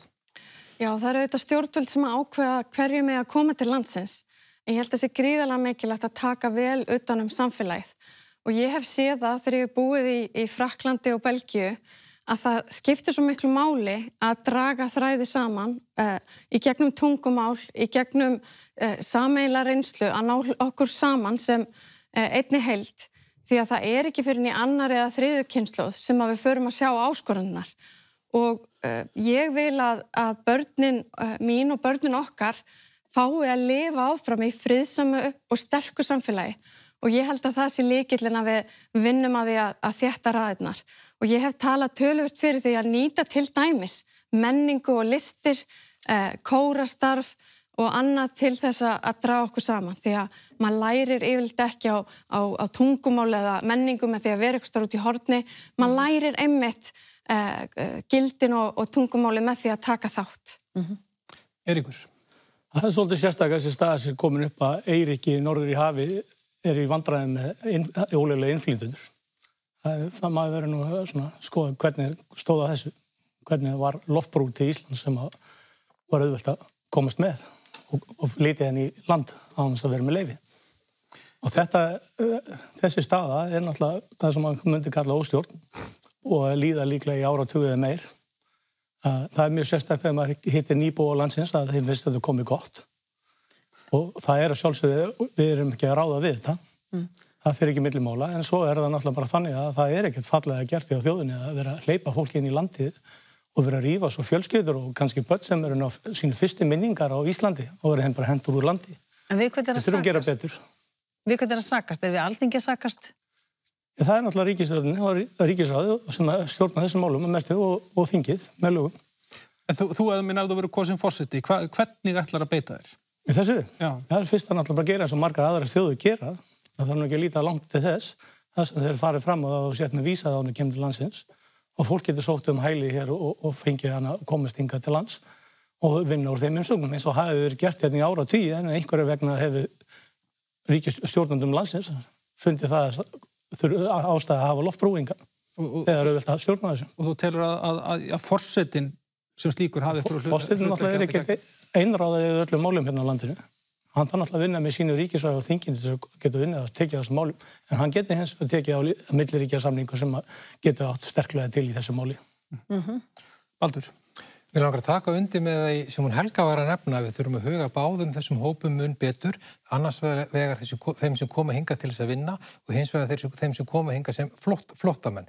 Hvað flóttamennina varðar, það verður við að sjálfsögðu að hafa í heiðri alþjóðasamningu og alþjóðasáttmála og vinna á grundvelli þeirra, en svo vitum við það að síðustu árum hafum 10.000 manns komið árlega hingað til að vinna og ég held að þar getum við gert miklu betur sem samfélag til að taka vel á móti þessum hópi og við þurfum að vera vakandi yfir því að þau hafi tækifæri til þess að læra íslensku og ég vil sjá samhent átak milli atvinnulífs, verkalýðshreyfingar og stjórnvalda og bara stofnana til þess að fólk sem að koma hingað að vinna, það geti í sínum vinnutíma lært íslensku og sérstaklega á þeim vinnustöðum sem það að sinna. Mér finnst ekki nógu vel að þessu staðið í dag, það verður bara að segjast eins og og mér finnst óþarfi og óskaplega leiðilegt að sjá að útlendingamálin hafi þurft að fara í þennan farveg á þinginu eins og við gert undanfærin 2 ár. Við erum að lenda í sömu stöðu í deilum þessi mál eins og hinu Norðurlöndunum. Það var ekki þannig staðan hér og við erum að komast út úr þessu ástandi með til dæmis að taka betur á móti þessu hópum og taka utan það og í embætti forseta Íslands myndi ég leyfa mér að reyna að taka þau skref. Takk fyrir þetta og þessi skýru skilaboð frá ykkur öllum. Við ætlum hins vegar núna að spyrja ykkur hérna megin aðeins ítarlegar eins og við spurðum ykkur hérna rétt áðan og byrjum þá á því að Halla. Þú ert að bjóða þig fram til forseta í annað sinn og þú tala mikið frið, jafnrétti og sjálfbærni og varst að segja rétt áðan að forsetin ætti að vera áttaviti á Bessastöðum. Eru það mest aðkallandi verkefni forsetans? Ég held reyndar að mest aðkallandi verkefni forseta sé andleg heilsa unga fólksins og kannski okkar allra.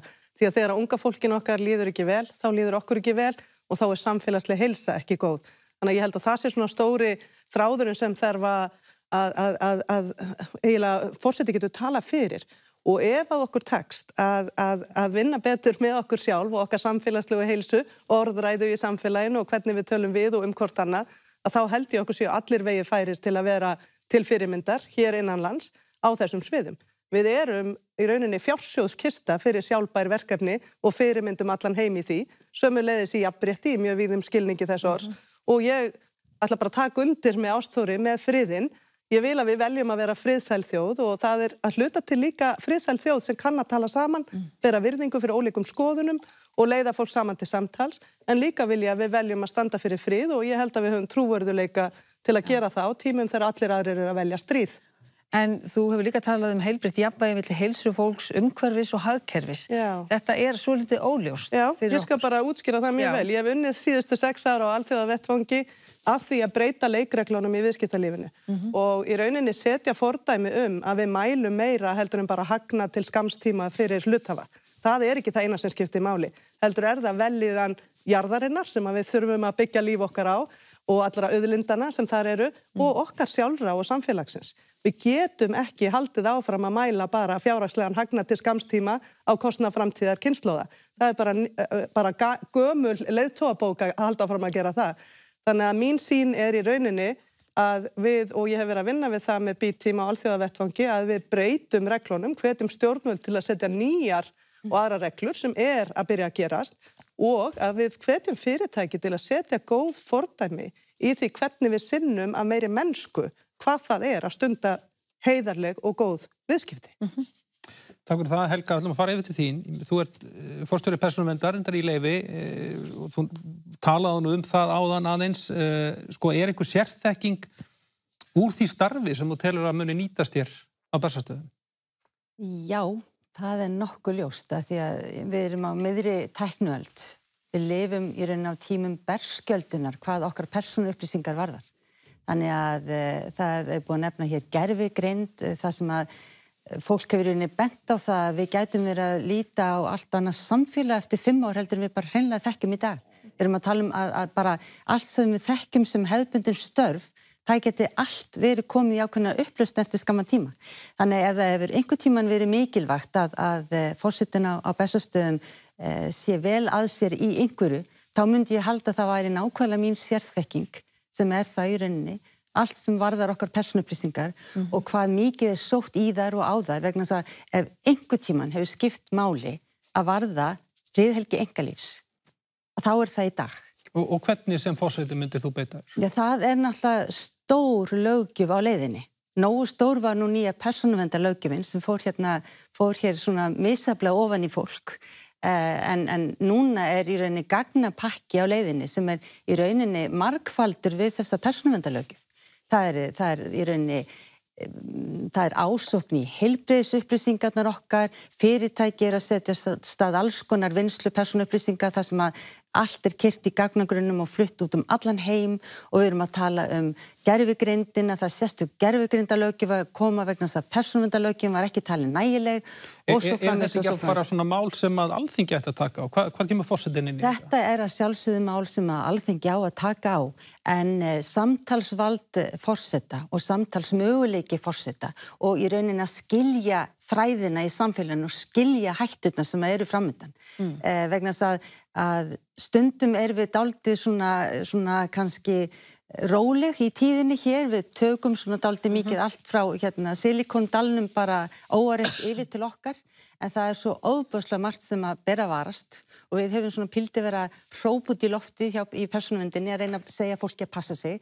Þannig að það er svo margt undir í þessu sem að ég held að skipti gríðarlega miklu máli að fólk skilji og viti hvað er að gerast og að því að eins og ég segi, heilbrigðisupplýsingarnar, öll gögnin, við erum að tala gagnaveitur og sjúkrahús, þetta er allt nettengt, það eru öryggisárásir og álagsárásir, þannig að verandi með tækniþekkinguna, ég held að það geti bara verið frekar sjálfgefið það kæmi af ansi góðum. Takk fyrir það, Helga Jóngnar. Þú ert fyrrum borgarstjóri eins og hér hefur komið fram. Varst nú að bjóða þig fram til embættis forseta í fyrsta skipti. Þú hefur oft sagt að þú viljir meiri gleði og minni leiðindi. Og þá spyrjum við okkur, eru leiðindin allsráðandi? Já. Þau hafa farið hratt vaxandi og þau eru eins og bara meinsemd í samfélaginu sem gengur svolítið óáreitt og fær svolítið óáreitt að vaxa í samfélaginu okkar. Oft með svona limskulegum hætti og mér finnst við erum náttúrulega búin að ganga í gegnum núna sem þjóð miklar þrengingar sem byrjuðu náttúrulega með COVID og við erum að ganga í gegnum svona efnahagslega erfiðleika og síðan fáum við í kaupbæti ofan á það gríðarlegar náttúruhamfarir á Reykjanesi og óvissu sem fylgir því og þetta eykur á óöryggi, ótta og reiði hjá fólki. Hvernig, bara svona forseti Íslands, hvernig beitir þú þér? Með því að tala fyrir annars konar orðræðu og að vera í áhrifastöðu. Mér finnst bara til dæmis hræðilegt, til dæmis hvernig fjölmiðlar á Íslandi til dæmis, og RÚV þar á meðal, til dæmis gerir sér sekt að tiltaka þjóðerni fólks í tengslum við glæpi sem koma málinu ekkert við. Einhver einstaklingur segir okkur ákveðnu þjóðerni hafi gert eitthvað glæp sem kemur málinu ekkert við. Og þetta sé látið líðast bara án þess að við bara sem þjóð, að við bara horfum framan í hvort annað og segjum bara við viljum ekki búa í svona samfélagi. Og í stöðu forsetaembættinu að þá held ég að ég hefi meiri rödd, þyngri slagkraft heldur en á Facebook.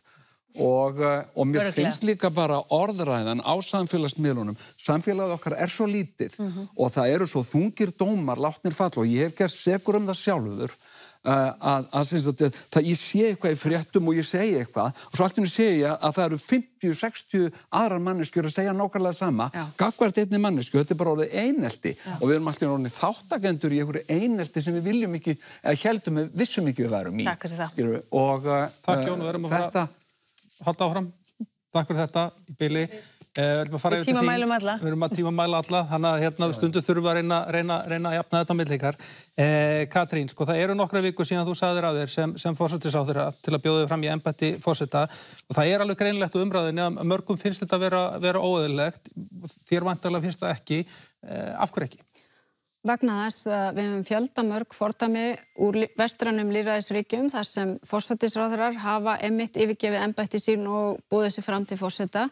Það er ekkert í okkar stjórnskipan sem kemur í veg fyrir þetta og mér hefur nánast fundist þessi umræða orðin andlýðræðisleg því ég, eins og ég hef skýrlega sagt, hef auðvitað verið á vettvangi stjórnmála og ég tel ekki að það geri mig að neitt verri mannesku þó að ég hefi vissulega þurft að takast á við mjög flókin og erfið mál, vafalaust ýmsir sem eru ekki alltaf sammála öllu sem ég hef gert, en ég tel líka reynslan sem ég hef úr stjórnmálum, þar sem ég hef með þurft að takast á við náttúruhamfarir, heimsfaraldur, eftirköst hruns og mörg fleiri risamál, gerir það að verkum að ég tel mig hafa öðlast bæði reynslu og þekkingu til að geta numið hjartslátt þjóðarinnar, haft skilning á gangvirki stjórnmála og samfélags og það er reynsla og þekking sem ég held að eigi erindi inn í forsetaembættið. Þannig að ég skil alveg að ég sé gagnrýnd fyrir þetta, algjörlega og geri enga athugasemd það, en ég lít hins vegar svo á að kostirnir við það hafa verið í stjórnmálum séu hins vegar bara ótvírætt mjög miklir þegar maður gefur kost á sér í þetta embætti. Það eru þetta einhver með svona langan bakgrunn í stjórnmálum, eru þetta óhjákvæmilega umdeilt manneskja. Getur þú orðið sameiningatákn eins og stundum talað í varðandi forseta Íslands? Já, ég reyndar tala forsetann sem sameinandi afl en ekki sameiningatákn. Og ég vil bara minna á það að ég hef lagt mjög skýra sýn á borðið í þessum kosningum. Ég held í fyrsta lagi sé gríðarlega mikilvægt að við hugum að rótum okkar og hér hefur fólk verið að ræða íslenska tungu í samhengi við innflytjendur. Ég held að það sé miklu stærri umræða. Ég held að við stöndum frammi fyrir áður óþekktum áskorunum hvað varðar okkar tungumál, hvernig við erum í raun og veru að sjá það minn og minna nýtt á ólíkum sviðum samfélagsins, hvernig við erum að sjá okkur öll að því að við erum umkringt ensku málumhverfi nýta enskuna miklu meira. Þannig að mér finnst þetta snúast gríðarlega breytingu sem ég held að við þurfum að svara sem þjóð hvort við ætlum að láta verða og hvort við erum reiðubúin að gera eitthvað í. Og að samaskapi tel ég að sú þekking sem ég öðlaðist á sínum tíma í gegnum stjórnmálin að fylgjast með þróun alþjóðamála. Við erum á viðsjárverðum tímum. Það eru fleiri stríðsátök nú en hafa verið frá lokun síðari heimsstyrjaldar. Við stöndum frammi fyrir umhverfisvá og við erum víða að sjá grafið undan lýðræði og mannréttindum og þar held ég aftur að mín reynsla og þekking komið til góða. Takk fyrir það, Steinunn Ólína. Þú hefur sagt að forseti eigi alltaf að standa með fólkinu í landinu. Finnst þér hafa vantað eitthvað upp á? Mér finnst okkar fráfarandi forseti Guðni TH hafa staðið afskaplega vel og staðið með þjóðinni. Á hans borði hafa kannski ekki komið átakamál eins og Icesave eða fjölmiðlalögin en skemmst að minna uppreist ærumálsins og hann lét nú til sín taka og skammaði þingið fyrir það eins og allir vita. Það nú svo að ungt fólk á Íslandi og fólk á Íslandi þykir vænt landið sitt og sínar auðlindir. En áform þeirra sem eiga og ráða eru dálítið á aðra leið.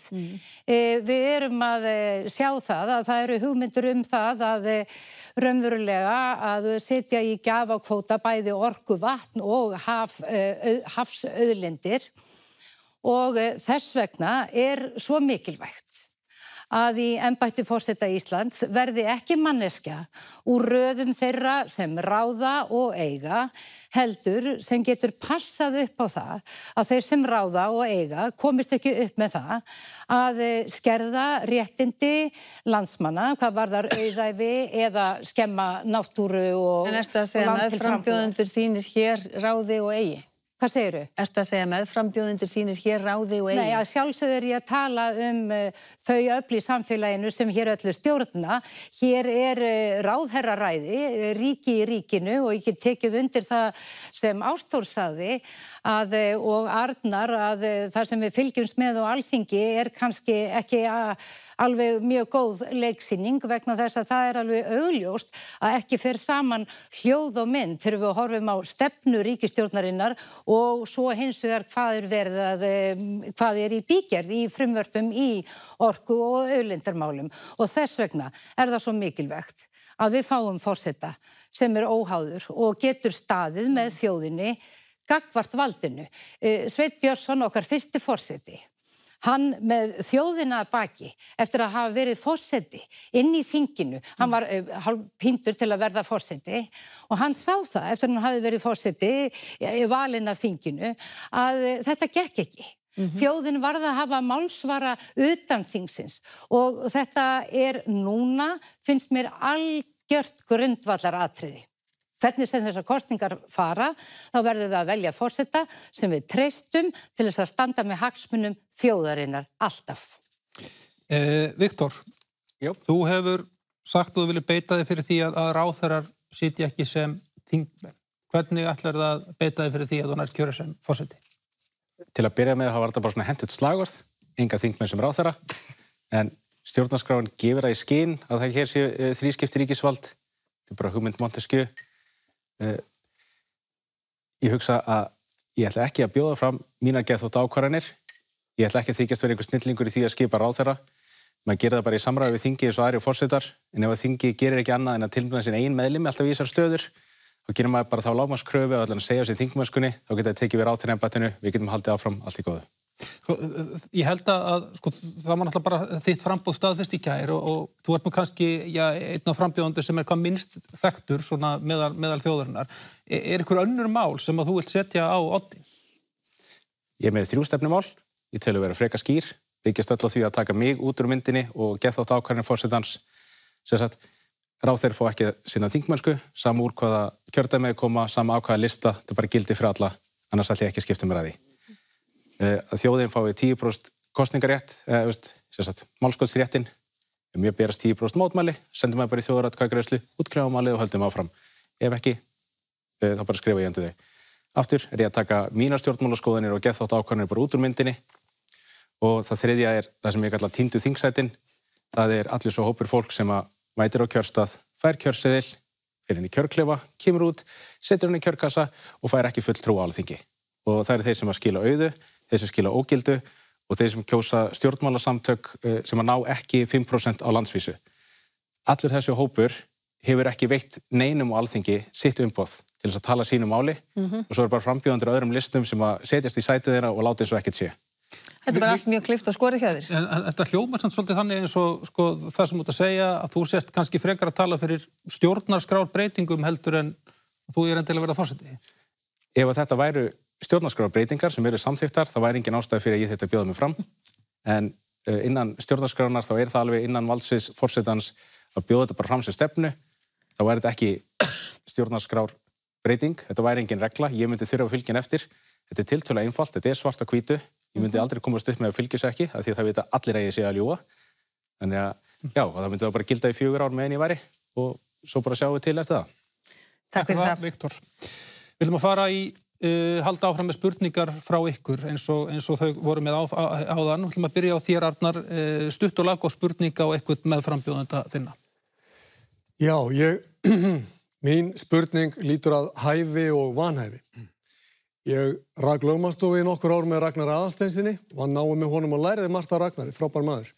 Eitt af því sem Ragnar kendi mér að fyrsta hugsun var alltaf vanhæfið og sú hugsun lætist að mér þegar ég sá að Katrín Jakobsdóttir hafði gerst sendiherra, það kom fram í fréttum, sendiherra velsældarverkefnis HÚ og ég velti því fyrir mér. Ertu að spyrja Katrínu? Já, þetta til Katrínar. Hvort að sá erindisrekstur samræmist að þínu mati, Katrín, hlutverkið þínu þá sem forsætisráðherra. Og ég velti þessu fyrir mér, sérstaklega í ljósi þess hvernig þessi ágæta stofnun fjármögnuð, það að segja að stóru hluta úr vösum einkaaðila og fyrirverandi framkvæmdastjóri þessara stofnunar hefur látið þess getið opinberlega yfir 70% komið með skilyrðum, það að segja á ensku with strings attached. Spurningin sástu fyrir þér að þarna gæti hugsanlega komið upp hagsmunaárastur milli þess að vera forsætisráðherra Íslands annars vegar og hins vegar sendiherra alþjóðlegra stofnunar?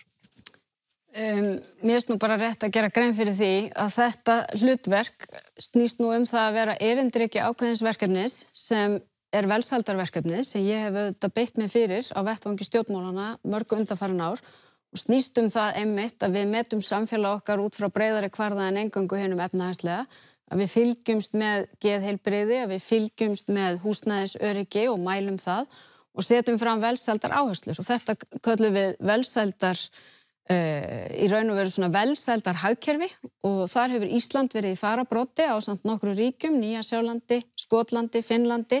Þetta verkefni sem ég beitti mig fyrir og þar af leiðandi var ég beðin það af hálfu alþjóða heilbrigðismálastofnunarinnar að vera erindreki velsældarverkefna í heiminum sem snúast auðvitað fyrst og fremst það hvernig við getum auki velferð allra og haft samfélög þar sem við tökum öll þátt, þar sem velsæld allra tryggð og við metum ólíka þætti en ekki bara verka landsframleiðslu og hagvöxt. Og þetta verkefni sem ég hef auðvitað staðið fyrir með breiðum stuðningi á þingi og alþjóða heilbrigðismálastofnunin hefur veitt þessu eftirtekt. Það þessu komið. Takk. Svarið reyndar ekki komið. Svarið var sá Katrín fyrir sér. Og ég sé ekkert mögulegt vanhæfi í því að standa fyrir þeirri stefnu sem ég hef verið að iðka og gera það í samstarfi við alþjóða heilbrigðismálastofnunin. Það eru einfaldar spurningar. Það það komið. Ég held að spurningarsvar sé komið. Takk. Ásdís, spurning frá þér. Hvað viltu spyrja? Hvað finnst þér það að kona á mínu sviði með minn bakgrunn sem kyntákn labbi hérna inn og tekið þátt í forsetaframboði? Mér finnst það bara flott og mér finnst í raun og veru bara aðalmálið að hér standa mjög ólíkir einstaklingar með mjög ólíkan bakgrunn og ég held að það sé gott fyrir þjóðina að fá val ólíka einstaklingar með ólíkan bakgrunn. Takk fyrir. Takk fyrir það. Ástór, því spurning. Já, mér finnst þú leitt að dynur alltaf á henni Katrínu. Ég verð bara að spyrja þessa spurningar sko, vegna þess að hún segir hérna í 17. júní ávarpi að Ísland og verður herlaus þjóð sem byggir fullveldi sitt á virðingu fyrir alþjóðalögum og virkur samstarfi við önnur ríki á vettvangi alþjóðastofnana og að Ísland sé málsvari friðar og afvopnunar. En síðan á sama tíma hún að... Spurningin Ástór? Já, hún kemur. Síðan á sama tíma hún að vinna í þessu að kaupa vopn sem eru send í stríð og það í stjórnarskráni í 16. grein kemur fram að mikilvæga stjórnarástæðan skal bera upp fyrir forseta í ríkisráði. Stutt spurning. Já, og þá kemur spurningin. Já. En þetta nefnilega mikilvægt að þessi formáli. Vegna þess að þarna tel ég að vera... Já, bara spurningin Ástór. Já, ok. Svona spurningin. Bar Katrín upp við forseta á ríkisráðsfundi þá ákvörðun að kaupa vopn fyrir skattfé þjóðarinnar? Þetta, það hver og einn ráðherra sem fer með sitt málefnasvið samkvæmt stjórnskipaninni og þessi ákvörðun sem þú ert að vitna til heyrir undir utanríkisráðherra og það hans hlutverk og hans ábyrgð að bera mikilvægt Nei, þú ert ekki að svara spurningunni. Ég var að segja það, ég teli að... Þú ert að spyrja mig hvort að ég hef gert eitthvað og ég að segja að það var ekki mitt hlutverk að gera það í fyrsta lagi, samkvæmt stjórnskipaninni og í öðru lagi vil ég segja það, Ástór, að mér finnst að Íslandi að vera herlaus þjóð og ég hef í öllum mínum störfum á opinberu vettvangi tala fyrir friðsamlegum lausnum og afvopnun. En akkur ekki sjálfur þið við megum ekki gleyma því, Ástór, að Ísland hefur verið aðili að Atlantshafsbandalaginu frá 1949 og það felur auðvitað í sér að við erum ekki hlutlaus þjóð. NATO varnarbandalag. Já, en svarið komið, árásarbandalag. Ástór, svarið komið. Svarið ekki komið. Vegna þess að það er búið að fara út fyrir valdheimildir sem að hún og hennar ráðherrar höfðu. Hún var í forsvarum ríkisstjórnina, hún situr ríkisráðsfundina með ráðherrunum. Koma næstu spurningu.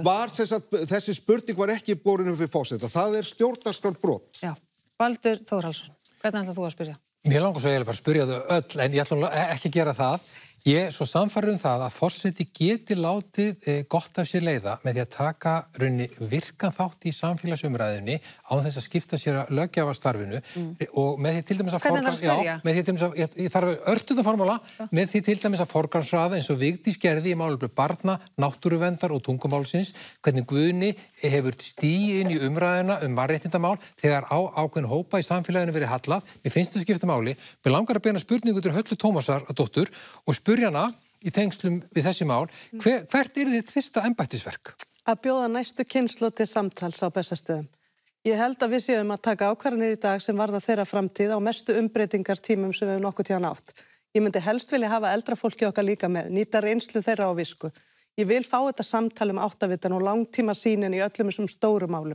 Og ég held að unga fólki okkar eigi ekki bara að vera til sýnis, heldur eigi að fá að sitja þarna með okkur, ræða það og hanna þessa framtíð með okkur.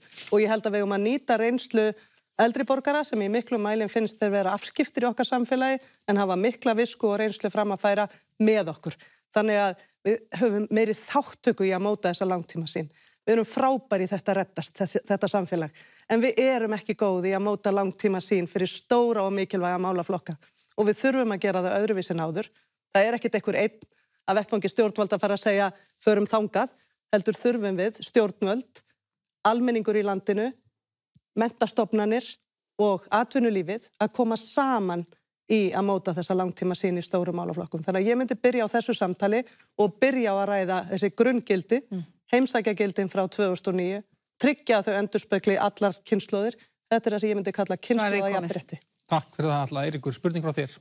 Ég ætla að bera minni spurningu til Katrínar. En mér langar að vita hver þið munurinn á því að takast á við þess að ég kalla loftbrú aðan ólöglegum innflytjendum, þess að landamærin okkar. Hvernig myndið þú hver þið munurinn hjá þér að takast á við það sem forsætisráðherra og forseti? Nú það þannig að forseti þarf að vera hafinn yfir alla flokkapólitík og þó að ég eigi minn bakgrunn í stjórnmálum og undanförnum árum þá býð ég mig fram ekki til að vera flokkspólitískur forseti heldur einmitt forseti sem hefur reynslu úr stjórnmálum en treysti sér til að leggja mat á mál með óhlutdrögum hætti og við eigum auðvitað góð dæmi það í okkar sögu því auðvitað hafa ýmsir af okkar forsetum haft pólitískan bakgrunn. Þannig að ég lít svo á að þau mál sem lúta að hvernig nákvæmlega málefnum innflytjenda og umsækjendum alþjóðlega vernd háttað, það ræðist meðal annars af alþjóðlegum sáttmálum sem við erum aðilar að og þeim ákvörðunum sem teknar eru á þingi á hverjum tíma. Takk fyrir það. Halla Rund, spurning frá þér. Já, að margt manna langar til að spyrja en Ég að spája að deila með ykkur að ég svo mikill einlægur aðdáandi þeirra tveggja stórstjarna sem í hópnum, listamanna Jóns Gnarrs og þín Steinunn. Þú hefur fengið mig til að hlæja svo mikið gegn tíðina, létt þessa erfiðu daga. Og hvernig ætlarðu að spyrja? Það að koma núna, Steinunn. Til að hrósa líka. Já, auðvitað. Mér finnst bara, já, málið það, Steinunn. Ég búin að vera aðdáandiðinn frá því að þú slóst í gegn í gauragangi. Það svona minningin sem ég tengi mest við þig. Og mér langar, ég veit að þú tala mikið auðlindamál, en mér langar til að heyra frá þér í samhengu við menning og listir og hlutverk forsetans. Hvaða tækifæri sérðu? Ég sé þau tækifæri að ég lít svo á að menning sé allt það sem að fólk tekur sér fyrir hendur, sem mikilvægt og öðrum til góða. Og Íslendingar eru sérstaklega skapandi og hæfileikaríkt fólk. Og við þurfum að vera duglegri við að hvetja hvert annað, veita hvort öðru brautargengi, taka eftir því sem að fólk að gera í kringum okkur. Og mér finnst að okkar samfélag mætti styðja betur við hæfileika fólk og hugmyndasmiði alls konar og þannig að já, að sjálfsögðu ég fyrir menningu í mjög víðum skilningi þess orðs. Því það ómenning allt það sem gert og skadar aðra, ég tala nú ekki til frambúðar. Takk fyrir það, þá hafið þið öll haft tækifæri til að spyrja hvert annað spurninga, fróðlegt að heyra hvað kom þar. Við ætlum að halda áfram með lögléttar hraðaspurningar. Hér kemur ein. Hvað á forsetinn að sitja lengi og á að binda kjörtímabil eða lengd kjörtímabils í lög? Og við ætlum að byrja á þér, Viktor. Enga skoðun eins og Ekki á því hvað forsetinn á að sitja lengi? Ekkert sérstaklega. Ekki sérstaklega lengi eða verður ekki sérstaklega skoðun á því? Ég hef ekkert sérstaklega skoðun á því. Ég held að það hef ekkert verið neitt sérstakt vandamál á Íslandi hingað til. Og ef ég myndi bjóða mig aftur fram einhvern tímann, þá getur maður bætt því við, tökum eitt skref í einu.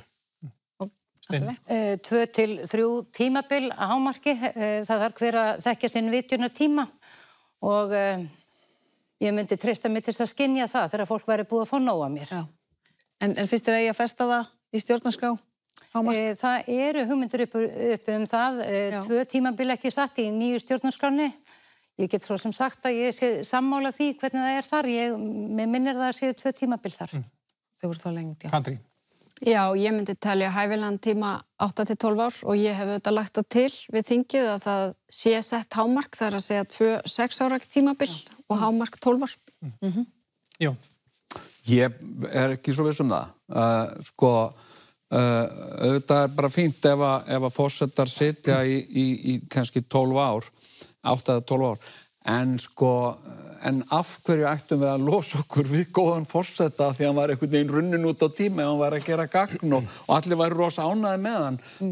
Ég hef séð þetta svona oft eins og með borgarstjóra í Bandaríkjunum sem eru vinsælur og að vinna einhver verkum og svo bara mega ekki vera lengur. Mér finnst þetta ekkert eitthvað opbóðslega brilljant regla, en svo ég heldur ekki að segja að þeir eigi að sitja út æviráðningu, ég ekki segja það, en ég veit það ekki. Takk, Jón. Helga.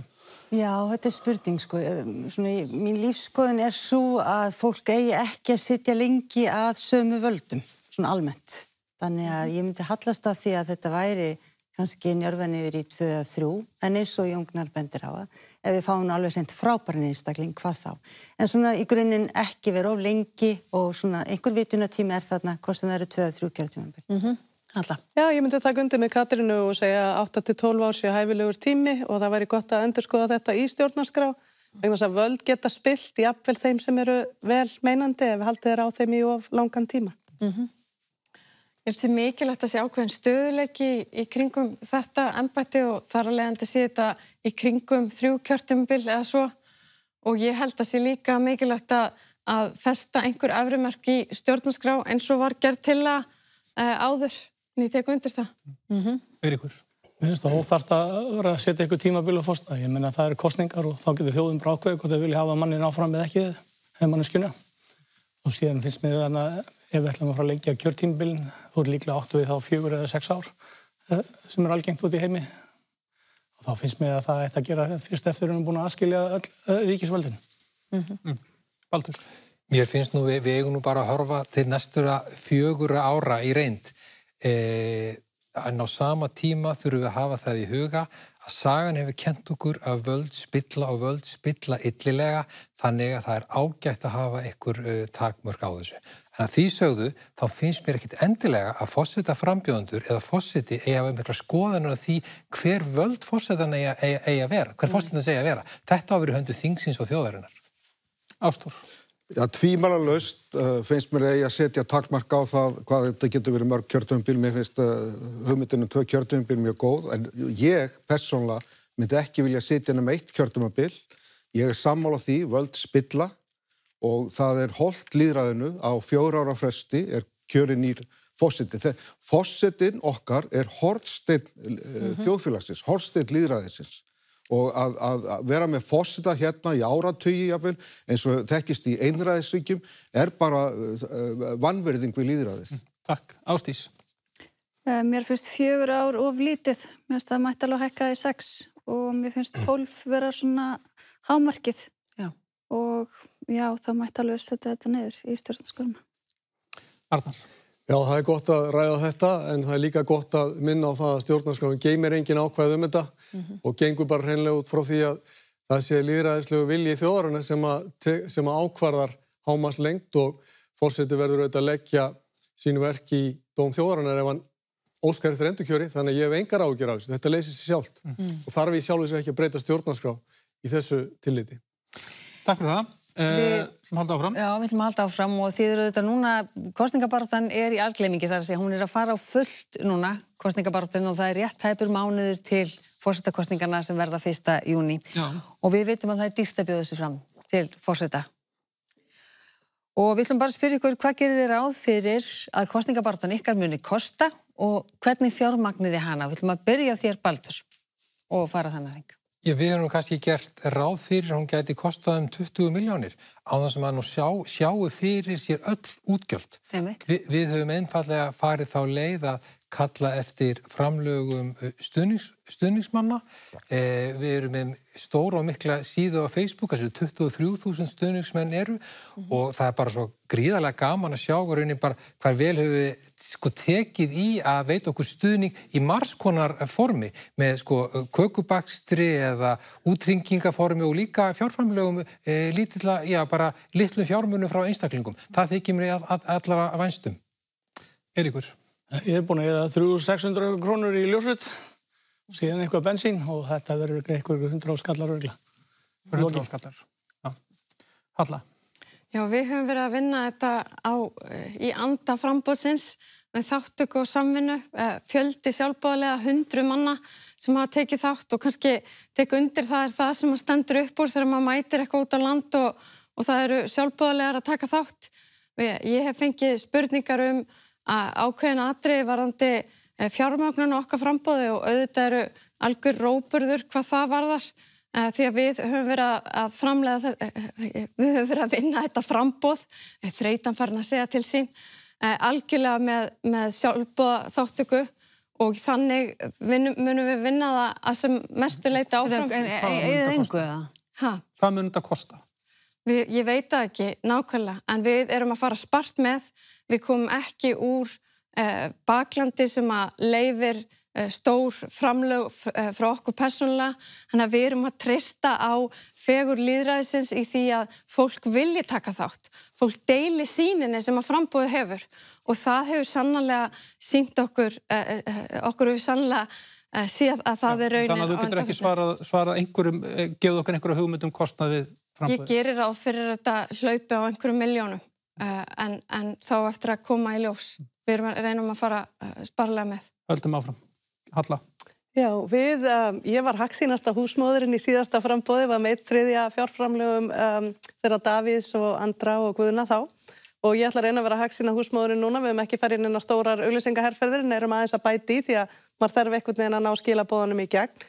En framlag kemur frá stuðningsmönnum, við erum líka með ótrúlegt magn sjálfboðaliða og úr eigin fé einhverju leyti og allir við séum ekki komin í svona, kannski 5 milljón krónur í heildarkostnað nú þegar.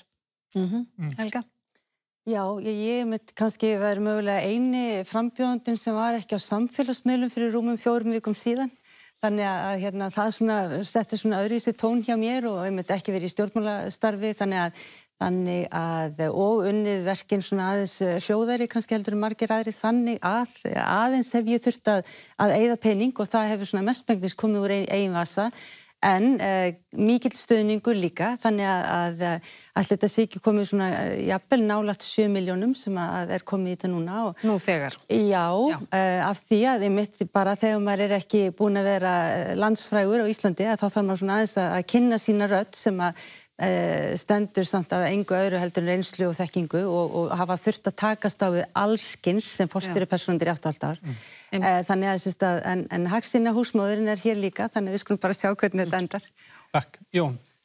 Já, ég náttúrulega sjálfstæðismaður, Ég er sjálfstætt starfandi listamaður á Íslandi, eins og mjög mikið af fólki og margt okkar þekktasta fólk sjálfstætt starfandi listamenn og ég hef ekki tök á því að losa mig frá vinnu. Ég þarf bara að sinna minni vinnu, þeim verkefnum sem ég bundin af. Ég ætlum að vinna í leikhúsinu og svo ég upptökum á sjónvarpsþáttum og ég að gera ýmislegt sem ég bara verð að gera. Og ég ekki að vinna fyrir opinbera stofnun eða eitthvað svona sem ég get tekið frí. Þannig að ég algjörlega háður frjálsum framlögum frá einstaklingum, fyrirtækjum og bara einhverju góðviljuðu fólki sem langar að gera vel við mig.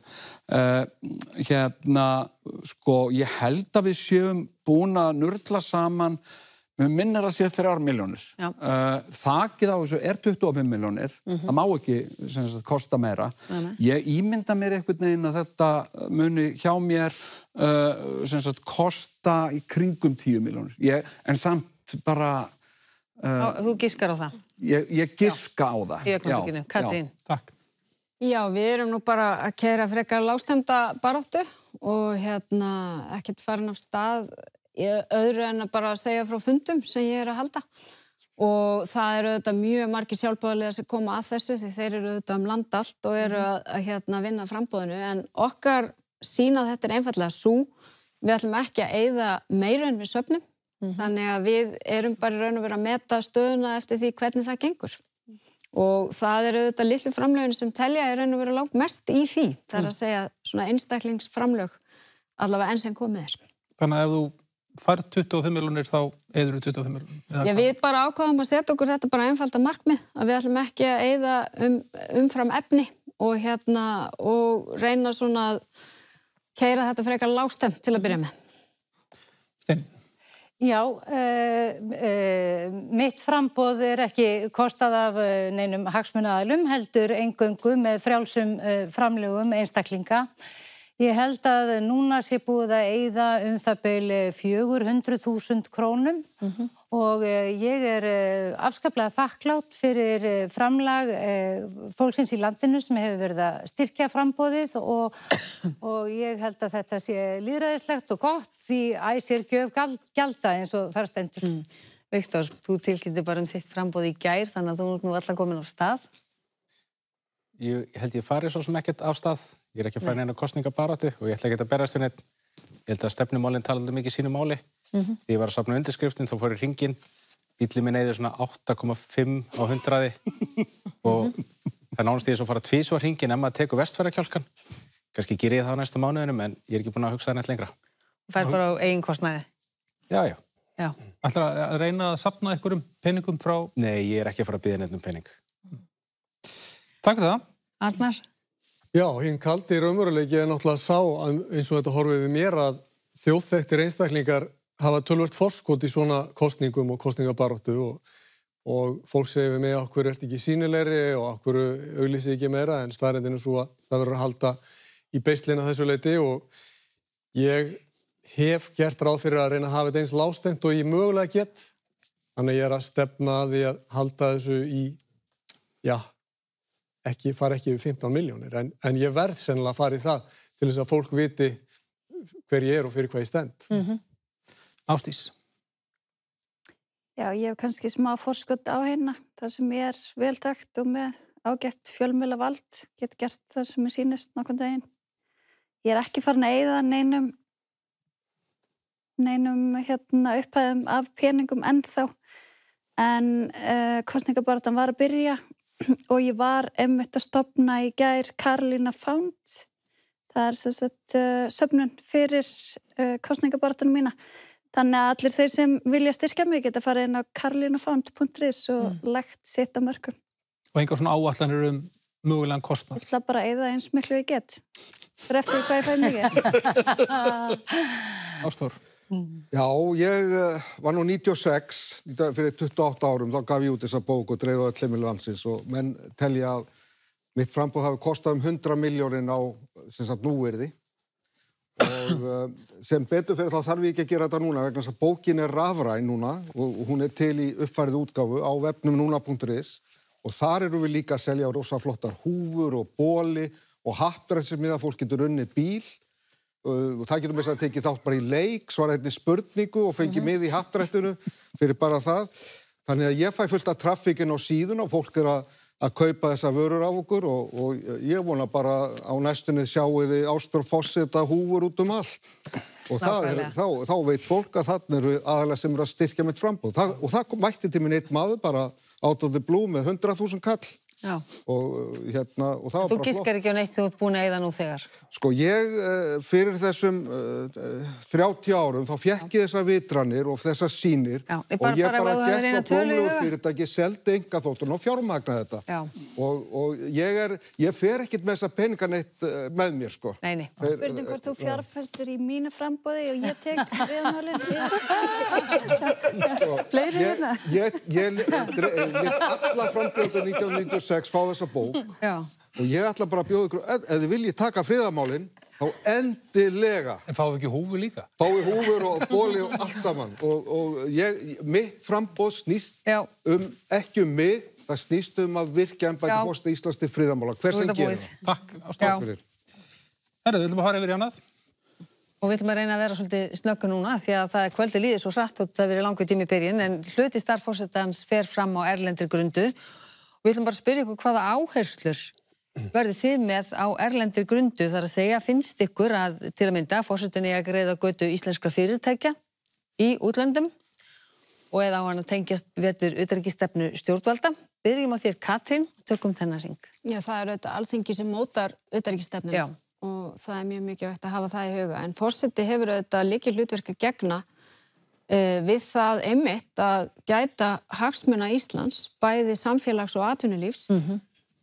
Þar auðvitað getur forseti gert gríðarlegt gagn og við þekkjum nú bara til að mynda þegar Guðni fór í sendinefnd með fleirum til þess að ræða við fyrirtæki máltækni sem auðvitað risastórt mál, bara eitt lítið dæmi.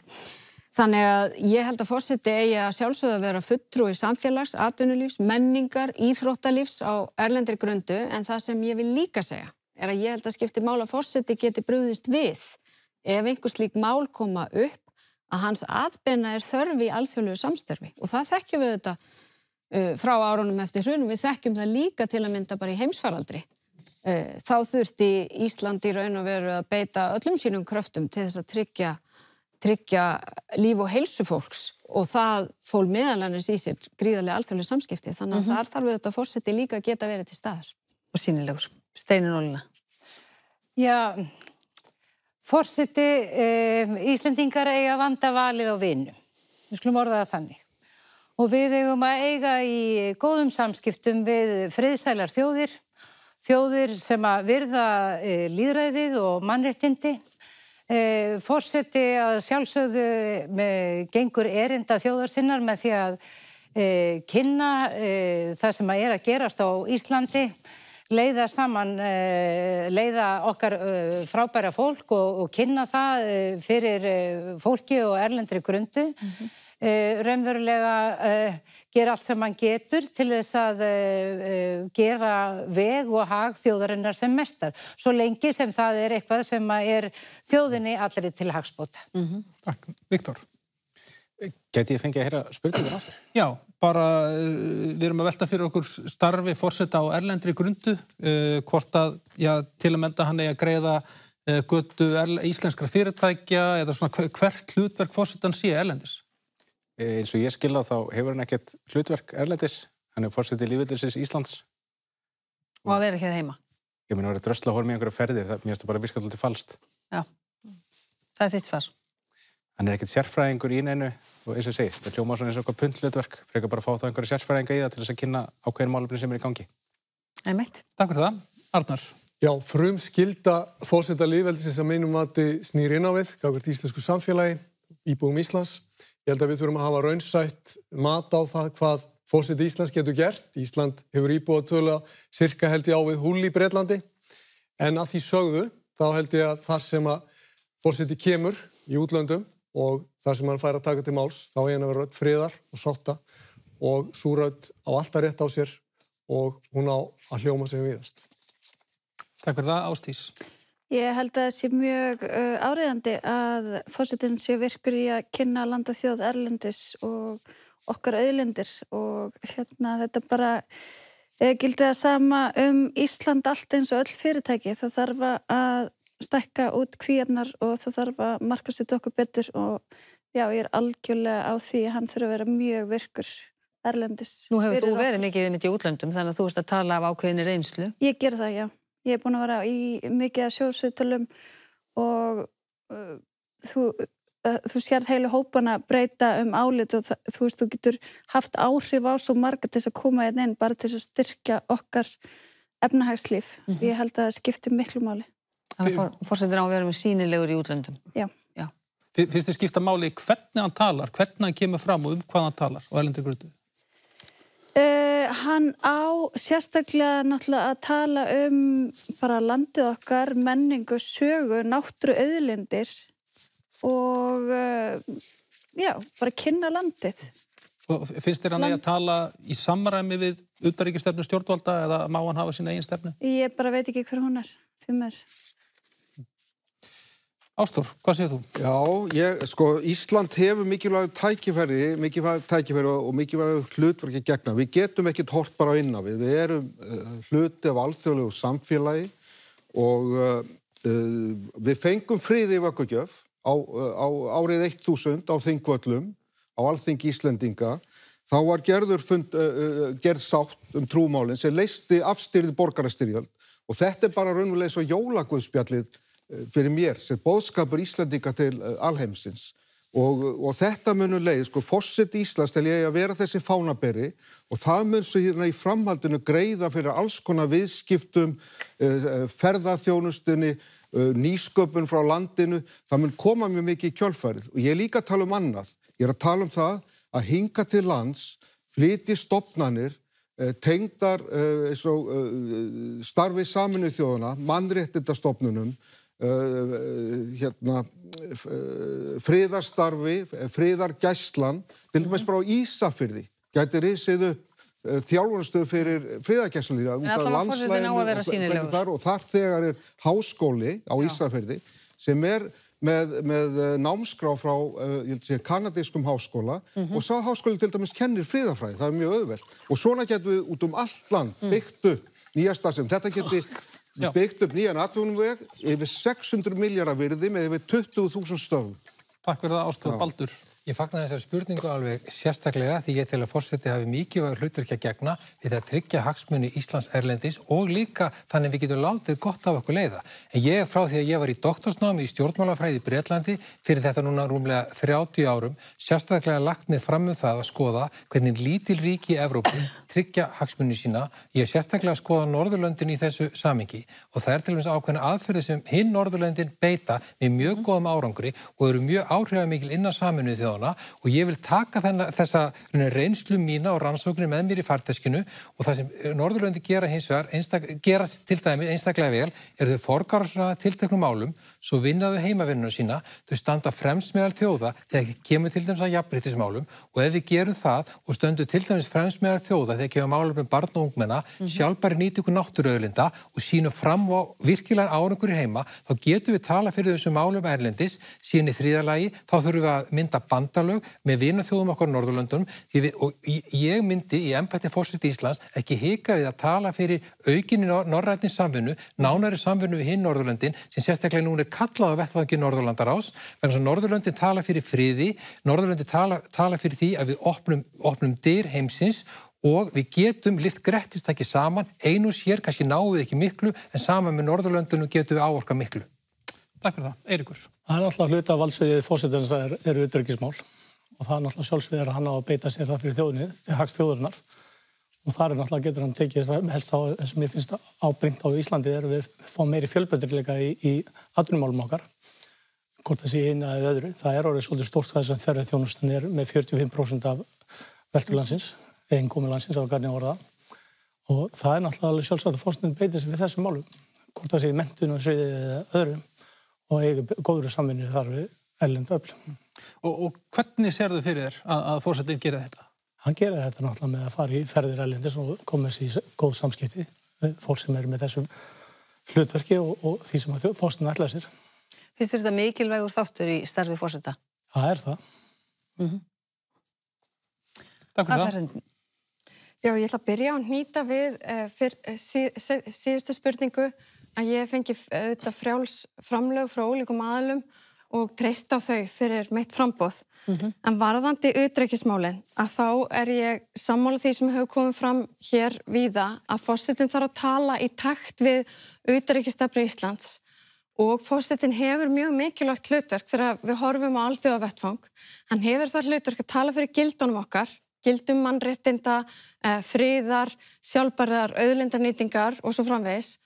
Hann hefur líka hlutverk að hjálpa nýsköpunarumhverfi, hjálpa listamönnum og menningarstarfi að vaksa og það eitthvað sem skiptir miklu máli af því að auðvitað þurfa flest okkar svið að vaksa fyrir utan Ísland og það á sama tíma ákaflega mikilvæg landkynning og skapar tækifæri inn á við sömuleiðis. Og ég hef séð af því að ég hef búið mikið erlendis, ég hef séð í starfi mínu við Harvard og í Evrópu hversu þýðingamikið þetta hlutverk og ég mun nýta það að kostgefni fyrir tækifærin okkar. Halla Tómasdóttir. Já, ég held að forseti fyrst og fremst að fara fyrir hagsmunum Íslands og Íslendinga og ég hef gríðarlega mikla reynslu og tengsl á þeim sviðum þar sem Ísland stendur sterkt, jarðvarma, jafnrétti, jafnvel friðarmálum sem að ég vil segja að við séum líka sterki. Og mér langar til að nýta þetta tengslanett ekki endilega til þess að tala bara fyrir grunngildum Íslendinga hér inn á við eða út í heimi, heldur til að fá aðila sem kannski fremstir í heimi í þessum málaflokkum til þess að búa til spennandi tækifæri til efnahagslegra og samfélagslegra framfara hér. Ég vil líka að við styðjum alltaf við íþróttafólkið okkar, listafólkið okkar og menningarfólkið, menningargeiran í heild sinni, þannig að ég kalla þetta eiginlega allt atvinnulíf og ég held að kannski sé forsetinn stæðsti sendiherra Íslands og eigi að vera sendiherra okkar sérstöðu og hjálpa til á grunni gildana sem þjóðin hefur sett sér. Það þarf að vera heiðarlegt, þetta þarf að vera réttlátt. Við eigum að hafa jafnrétti, virðingu og ábyrgð að leiðarljós í hvernig forseti gerir þetta. En það engin spurning í mínum huga að verði ég forseti vilji vera dugleg og gera gagn og búa til bæði efnahagsleg og samfélagsleg verðmæti hér heima og vera þannig öðrum þjóðum fyrirmynd þar sem við þegar erum mjög sterk. Þú talar það að erlendir aðilar getur mögulega komið hingað og vilja stuðla því til komið hingað með einhver verkefni. Hvað í hvað það vísir? Ég nefni sem dæmi að ég mjög mikil áhugamanneskja þarabyltinguna. Þar kannski næsti hluti hagkerfisins sem við eigum eftir að nýta til að búa til umbúðir, til að búa til fæðu fyrir dýr, til að gera svo ótal margt í þessu nýja hagkerfi og ég að vinna með bara framsýnustu leiðtogum allan heim sem að reyna að leysa sjálfbærni áskoranir, sem að reyna að leysa jafnrétti og jöfnuð og eru jafnvel að fara fyrir frið og mig langar til þess að virkja þetta tengslanett til þess að koma hingað og sýna hvað mögulegt í okkar litla en frábæra fyrirmynda landi. Takk. Helga. Já, takk. Ég held að við getum öll verið sammála einmitt það að forsetinn alltaf hlúir að sínu fólki númer 1, 2 og 3. En síðan það heimurinn. Og ég meina, við erum þjóð hér, nyrst í Atlantshafi, en við erum meðal þjóða. Ég hef líka búið erlendis, ég hef búið í Frakklandi og ég hef búið í Belgíu og yngri í Skotlandi og Breitlandi og það alveg ljóst að menningar samskipti, þau eiginlega grundvöllur alls. Þegar við hittum aðra þjóðir og komum okkar reynslu að framfæri. Ég sit í hinu evrópska persónuverndaráði sem hefur bækistöðvar í Brussel og þar til dæmis svo sláandi hvað hlustað á okkur ef við vinnum heimavinnun okkar. Og þá hægt að koma svo mörgu til skila. Bara með ákveðna reynslu þar að þá gæti breytt ákveðnum verklagsreglum ráðsins það einmitt hvernig EES-ríkin Ísland, Noregur og Liechtenstein greiða atkvæði í Evrópusamvinnunni. Þannig að þegar Evrópusambandslöndin rétt upp hönd, þá gerum við það líka, en það bara talið sérstaklega. Þannig að svona litlu hlutir sýna okkur hvað lítil þjóð meðal þjóða getur haft gríðarlega áhrif. Þannig að heimsækja aðra og síðan erum við með, það atvinnuvegurinn og það fræðasamfélagið, það menningarstarfið okkar. Ég meina, þessi nýsköpun sem á sér stað hérna og þessi sér íslenski kraftur, hann er á heimsmælikvarða og auðvitað það forseta að koma því á framfæri og hefur verið hlutverk forseta mörg undanfærin ár, einmitt að liðka fyrir alls konar tengsl í atvinnulífinu, í menningageirunum og annars þar. Takk fyrir það. Eins og við tókum nú fram hérna, þá erum við að tímamæla ykkur og það vill það til, Jón, að þú tala mest í kvöld, þannig að við biðjum að vera sérstaklega stuttorður varðandi starf forseta erlendis. Við erum að svona jafna þetta. Forsetinn á að nota þá athygli sem hann fær í sínum heimsóknum til að kynna íslenska menningu og til dæmis að nota tækifærið og bjóða upp á íslenska list eða vinna að og miðla greiða fyrir kynningu á íslenskum fyrirtækjalausnum, vísindastarfi á Íslandi og í einu öllu að standa vörð hagsmuni Íslands. Það eru mörg tækifæri í þessu, menn þetta athygli. Takk fyrir það, Jón. Frábært. Það fyrir svo að síga og setja hlutan hjá okkur. Það að síga og setja hlutan hjá okkur og okkur langar núna til að spyrja ykkur spurningar sem við erum að vonast þess að geti svarað stutt. Það í stuttumáli það, af hverju, eða hvers vegna á fólk að kjósa ykkur? Ásdís Rán, við ætlum að byrja á þér.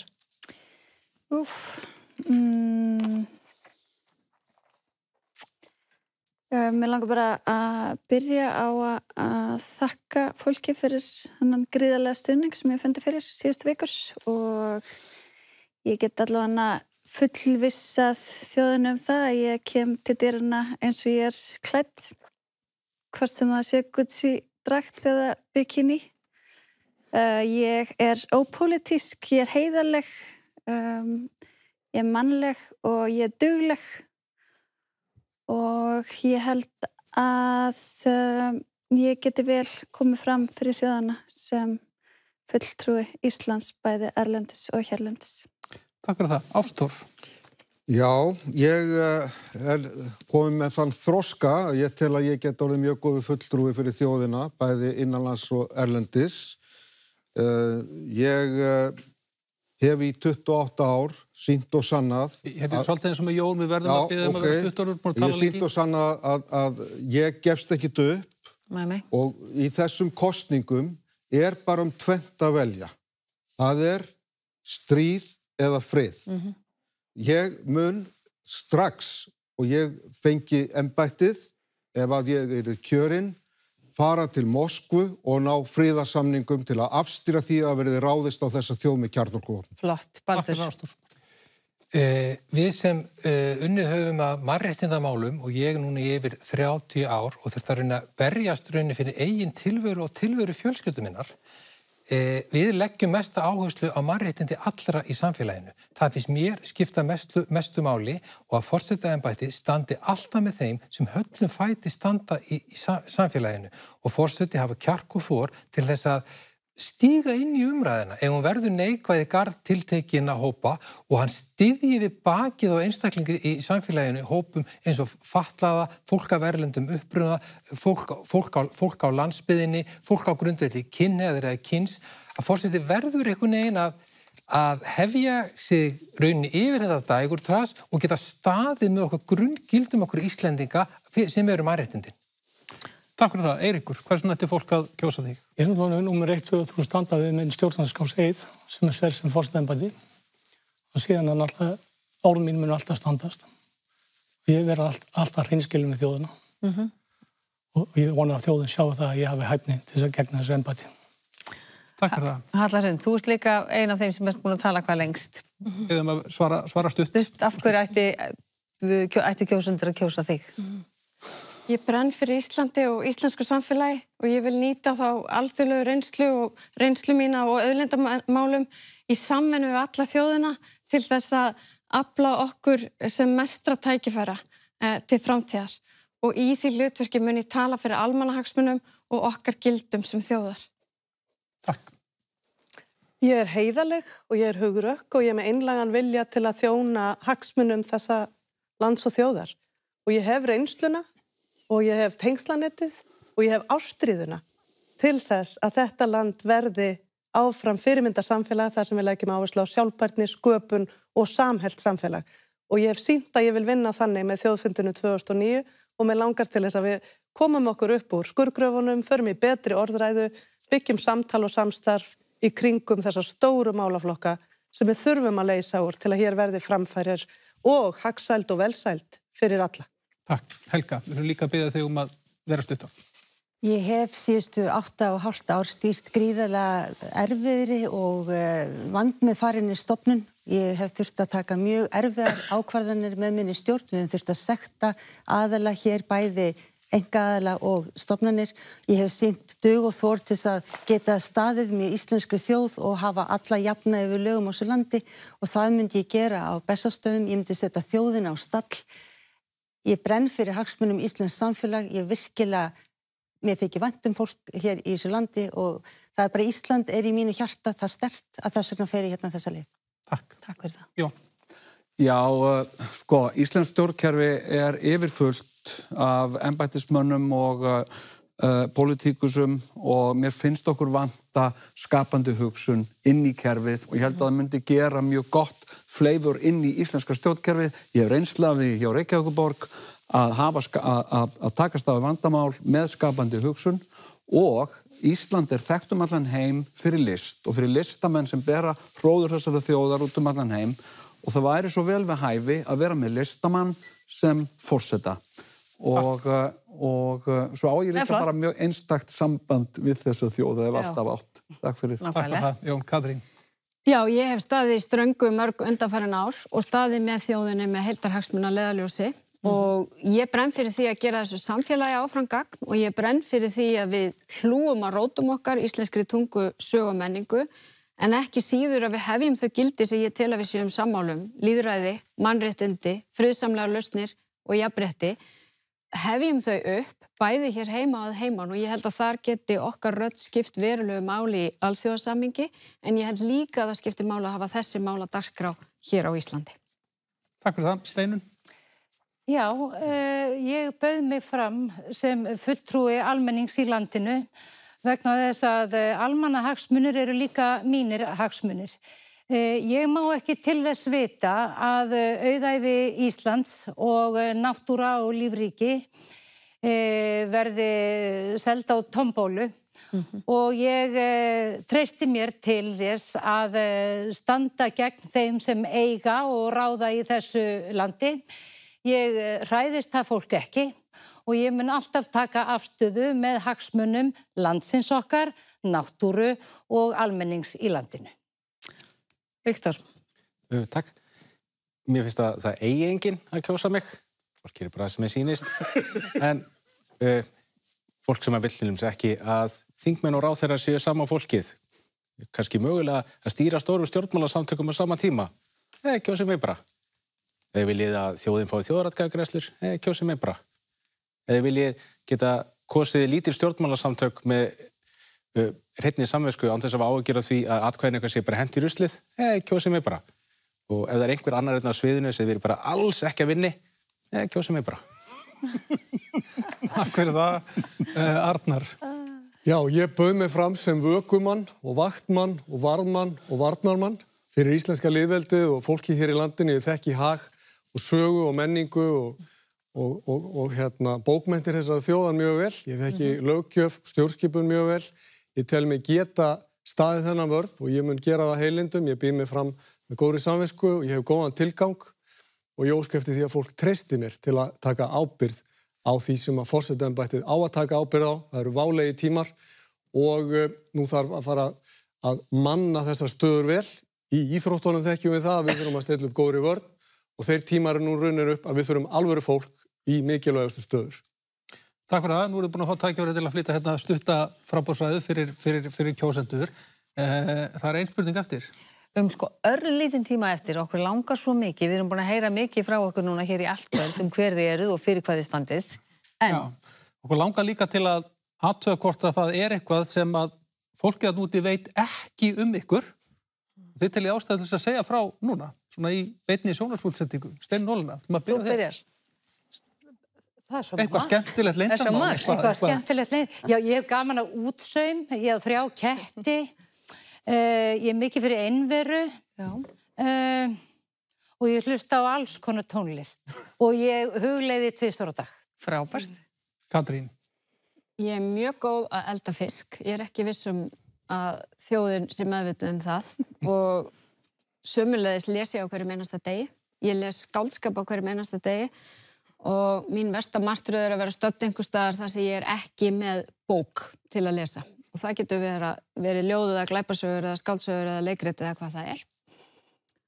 Og svo auðvitað hef ég verið félagi í hinu íslenska töframannagildi. Það eru nú einhverjir kannski sem vita því. En ég er nú ekkert mjög góður töframaður. En ég hef samt töfrað og verið staðið á sviðin í salnum. Jú, ég hef séð þig þegar þú varst það. Geturðu látið mig hverfa? Já, það ýmislegt sem getur gerst hér á eftir, skal ég segja ykkur. Takk fyrir þetta, Jón. Er eitthvað sem þjóðin veit ekki þig? Eitthvað sem að þjóðin veit ekki mig.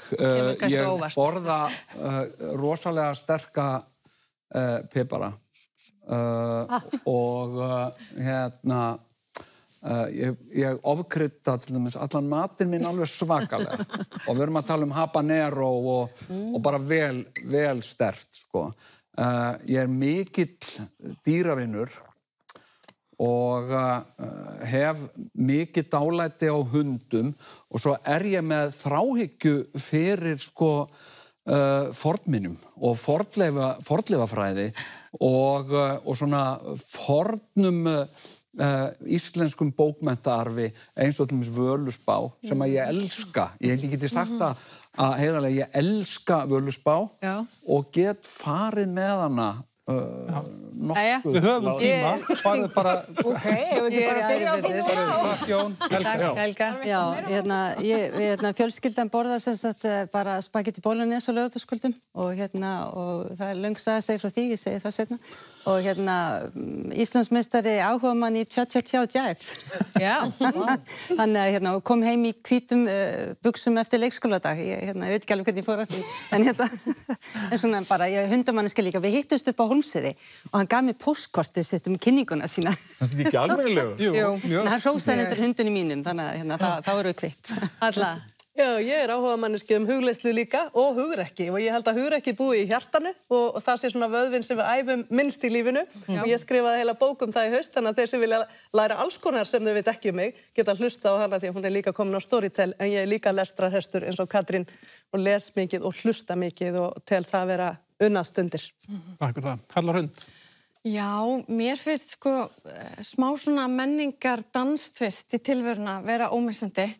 Að komast aðeins út á dansgólfið eftir erfiðan dag, jafnvel bara heima í stofu með stelpunum mínum, er eitthvað sem ég gerir reglulega. Leyni hlutir, það er svo margt komið fram nú þegar. Þetta trúðanámskeið á Grænlandi hefur verið töluvert í umræðinni, en annars bara líf og fjör sem léttir á. Og ég held að það sé kannski eins og hefur komið fram áður, að leyfa sér að vera að vinna að alls konar verkefnum en aldrei að tapa gleðinni. Alltaf að passa upp á það sé alltaf gaman. Eiríkur Ingi? Ég er búin að sofa í hengirúmi í síðan 5 ár. Það er svona frásögnilegt, sko. Ekki algengt held ég. En sef ekki eins og banani. Það er alveg reynu. Og svo náttúrulega til ég mun nú alveg verið sterkasti frambjóðandinn hérna. Þannig að það er svona... Eigum að fara saman í CrossFit? Já, ég var fyrst að ágjöra því. Ég las þetta daginn og þú og Felix væri duglegur í CrossFit. Já, við getum tekið nokkra arbeigur. Við verðum bara að mæta æfingu og útkljá þetta. Ekki spurning, bara fyrramálið. Ákveðin sérstað. Baldur. Mér langar eiginlega ennþá mest að vera bóndi. Það var draumurinn þegar ég var alast upp í sveitinni. Já. Ég var sauðfjárbóndi og hrossaræktandi frá 13 ára til 17 ára þegar ég varð að flytja heiman til að fara í heimavist. En ég brann fyrir þetta og mér raunir langar alltaf ennþá að eiga kindakofa einhvers staðar hérna í útjarði Reykjavíkur og huga kindunum og fara í sauðburð á vorin. Vonandi verður þessi draumur einhvern tímann aftur að veruleika. Hver veit. Fjárhús á Bessastöðum, er það draumurinn? Besta hugmynd sem ég hef heyrt lengi. Já. Ástór. Já, ég lokaðist í COVID-inu inn í húsi í Lisbon og lögreglan var á göttunum og það mátti ekki fara neitt út og enga restaurantar eða neitt og ég fer nú ofta út á restaurant að borða. Þannig ég þurfti að læra að elda. Ég lærði að elda frá YouTube og meira þess að baka brauð og meira en það, ketobrauð. Til þess að reyna að losna við eitthvað af þessu hérna, þá var ég á ketofæði í COVID-inu. Þetta veit að sérlega fáir okkur í CrossFit, sko. Ásdís Rán, eitthvað sem þjóðin veit ekki þig. Já, gull og silfur medalíur í spjótkasti og kúluvarpi.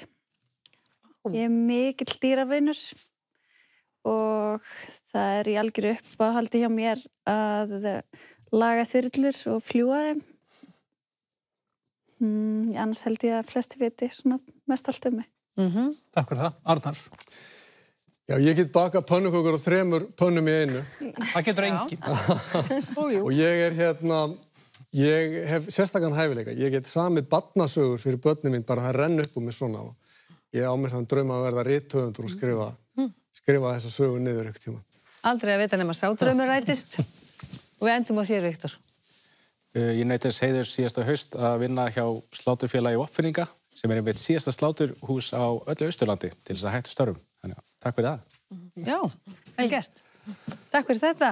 Þá leið þessi tími. Þetta er bara búið hjá okkur í kvöld.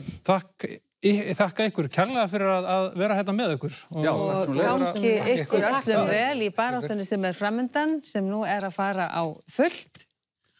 Og þið getið fylgst með öllum fréttum af kosningunum á kosningavefnum okkar ru.is/kosningar og þar er líka myndræn framsetning á öllum skoðanakönnunum og fleira. Já, og frá 13. maí þá verður forystusætið á dagskrá flest kvöld þættir þar sem hver og einn frambjóðandi er tekin í ítarlegt viðtal erindi sitt í forsetastólinn.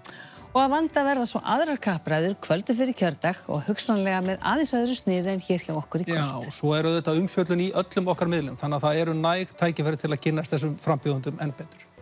En við þakkum ykkur kærlega sem fylgdust með okkur og voru með okkur í allt kvöld. Verið þið sæl. Verið sæl.